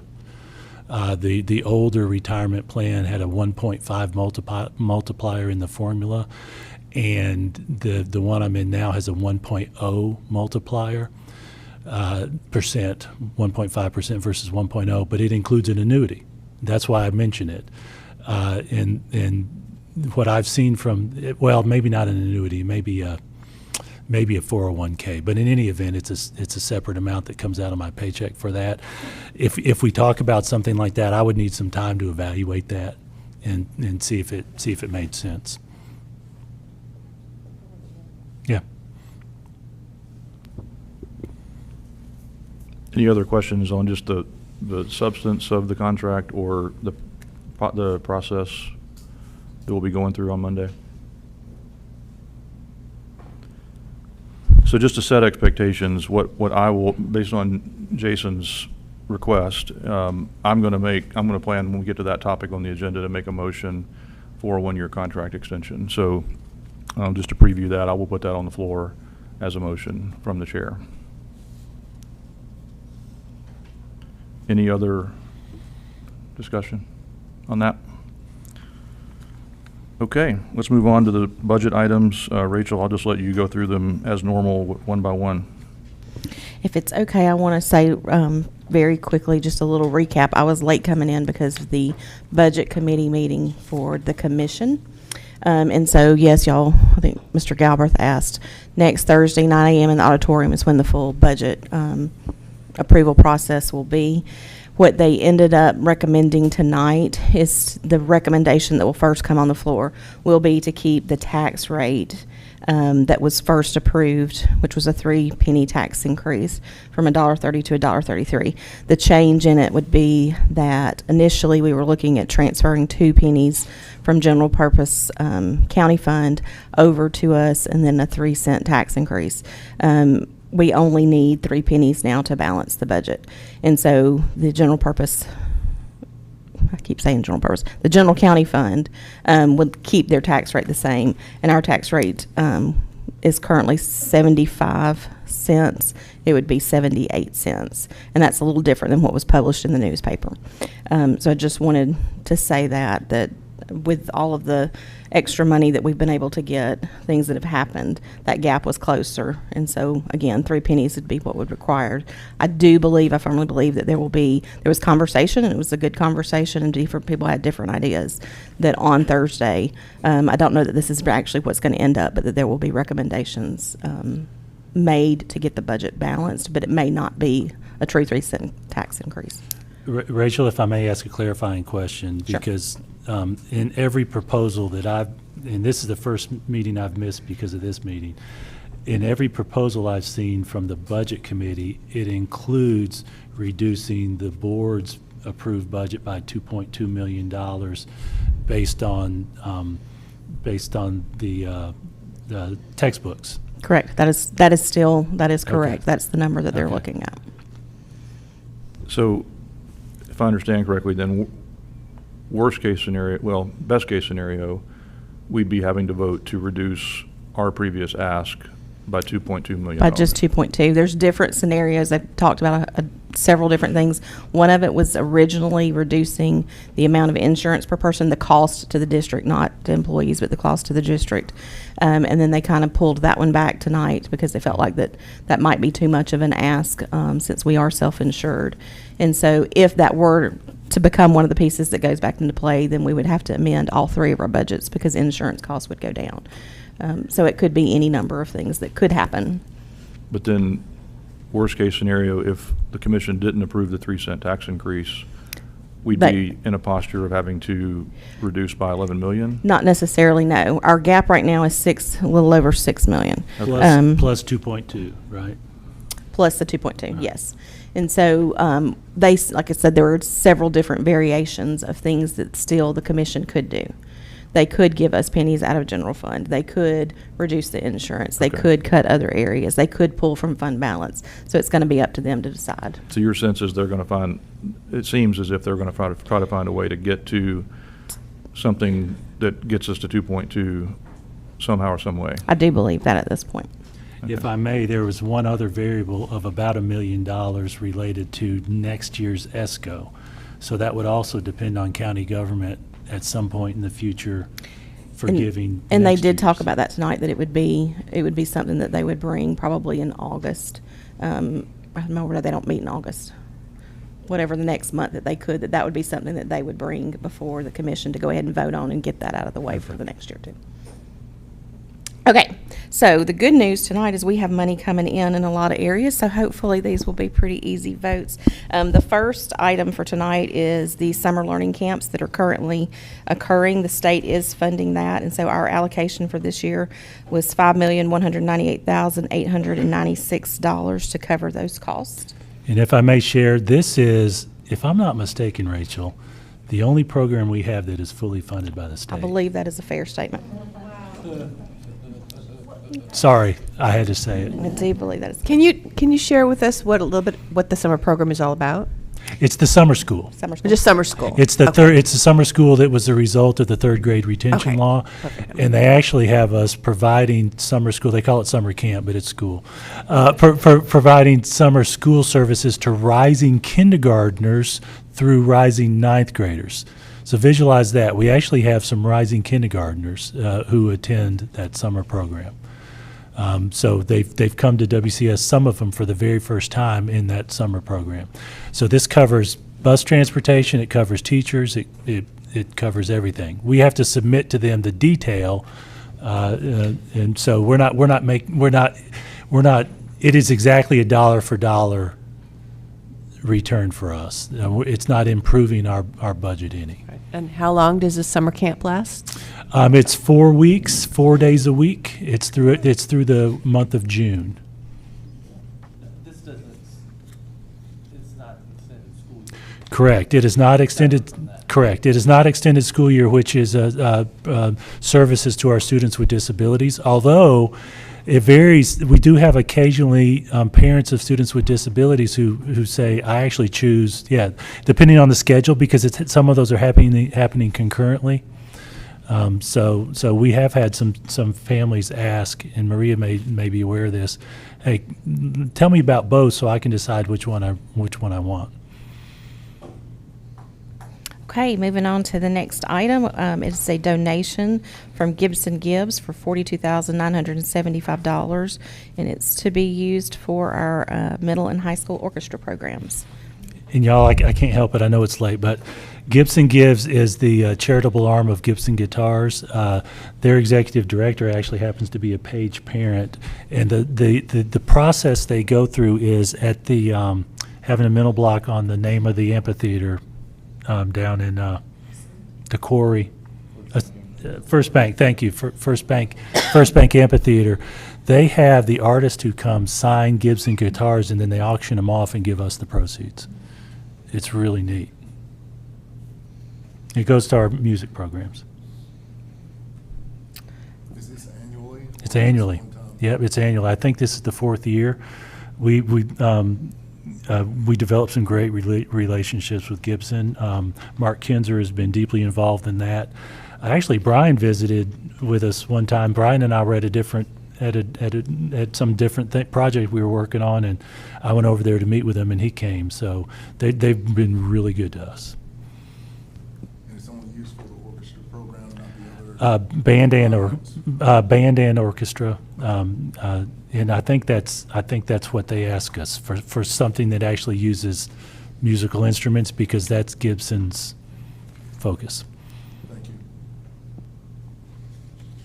Okay, the next item is one of those things that has come up late in the year that has helped us work towards balance in the budget. It is a grant, so to speak. Public school construction and maintenance program is really what it is, where we can receive $25 per student enrolled, and it's based on our letter grade performance that we had in 23-24.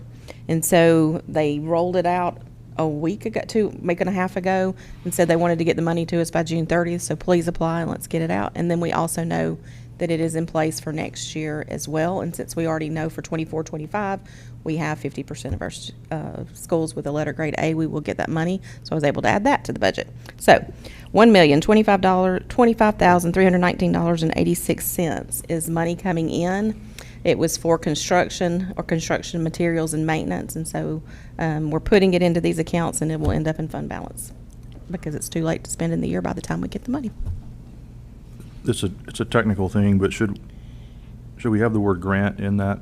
Well, it's not item? actually it's not a grant. It is not a a grant. program. I said grant because they're granting us the funds, but it's really not a grant necessarily. It is a program. All right. Okay, the next item, I believe, is related to commodities in the cafeteria. This is a on-paper only transaction. The commodities, the money, goods come in, and this is booking it for financial purposes. So we put a number into budget, but until the end of the year and actual commodities have been used by the cafeteria, we don't know the number. This just balances that out for what the actual value of those commodities was. So that adjustment would be a $252,895.94. Okay. Next item is our end of the year final intra-category adjustments. I know I told you that if we move between categories, we bring those as amendments to you, but through the year, if we have adjustments between lines within a major category, we'll transfer, and that's what this report is. We just have to present it to you for you to see it by the end of the year. And there are all three funds have, they're together, but they will be three different votes. And then the final item, back March 23rd, you all voted on our annual capital. At that meeting, it was an 11-0 vote. I believe someone was out. What this particular resolution is just that. It is a resolution putting that vote into a format that the county commission can then formally vote on. And so y'all have already approved the amount. This is just, again, a format issue of bringing it back to them for their final vote in July. And Rachel, this is the formatting for the annual capital requests we have of them, right? Correct. Okay. And that's it for me. Thank you. Thank you. Any questions for Rachel?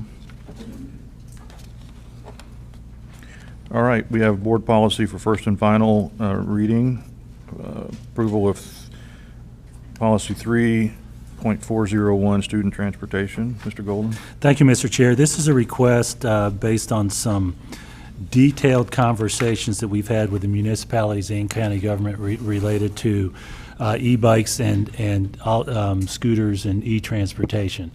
It's the product of a lot of committee meetings with the city. I know some of you board members who live in some of the municipalities have been involved in that. I tell you that because the request is for this to be a first and final reading, because we intend to have a requirement for students who use those devices to actually take a safety course. They've been coming on our campus and traveling to school for the last, I'm going to guess you all, maybe 2-3 years. So it's been happening a good long time, but the numbers have really increased. And so we do intend to recommend approval. I intend to recommend approval to do this in one reading so that we can put these standards in place for the summertime work that we're going to do to get those students to take that safety course. I will tell you also, we have had some discussions and some questions have come up about why not simply prohibit it. I have two answers to it. One is practical and one is safety. One, I worry that ship has sailed because of time. And then two, I think based on our conversations with our municipalities, this has the potential to increase student safety outside of school because they're riding these things anyway. So that's my thought. Any discussion? All right, the next one is approval of differentiated pay plan. Mr. Golden? Thank you, Mr. Chair. Every year we submit to the state a form for the differentiated pay plan. You actually heard from Ms. White details. She had one slide with that differentiated pay plan, and Vicki Hall prepared this, and you can see the detail of that. We do ask for you to approve this. I am of the opinion, even though Ms. White mentioned that that's a pretty good structure. If you may recall that conversation she had with us earlier today. This is one of the things from a priority standpoint that we'll be talking about in coming years. Any discussion of that one? All right, so our final item for the night is approval of the PECA Memorandum of Understanding. Mr. Golden? Thank you, Mr. Chair. We have a PECA, which is a Professional Educators Collaborative Conferencing Act, where we actually meet with representatives of the WCA through a pretty detailed process to discuss working conditions, salary, and benefits. And it's a 3-year agreement that gets, to use a vernacular, tweaked on an annual basis. One particular item that the team identified this year was the need to be able for teachers to be able to split certain supplements, largely in the context of building leadership based on the time demands of those. And so in those discussions, in your board packet, you see the highlighted items for a recommended change this year, so that principals and teachers have that opportunity to split supplements based on the work that teachers are doing, largely in building leadership roles. Final piece related to that, the pay charts are not new pay charts. They're last year's pay charts because we have not yet gotten the commission to approve our budget. Okay, any discussion? Mr. Chair, I got to mention, thank you, Dr. Webb, for leading that work for the district. All right, well, that brings us to the end of our agenda. Ms. Hall, is this your last work session? Yes, it is. We'll appropriately. I like y'all making it extra long, especially for me. Well, for the record, Lydia predicted it would go an hour longer than this. Okay. Well, I'm glad that Lydia was wrong. All right, we're adjourned.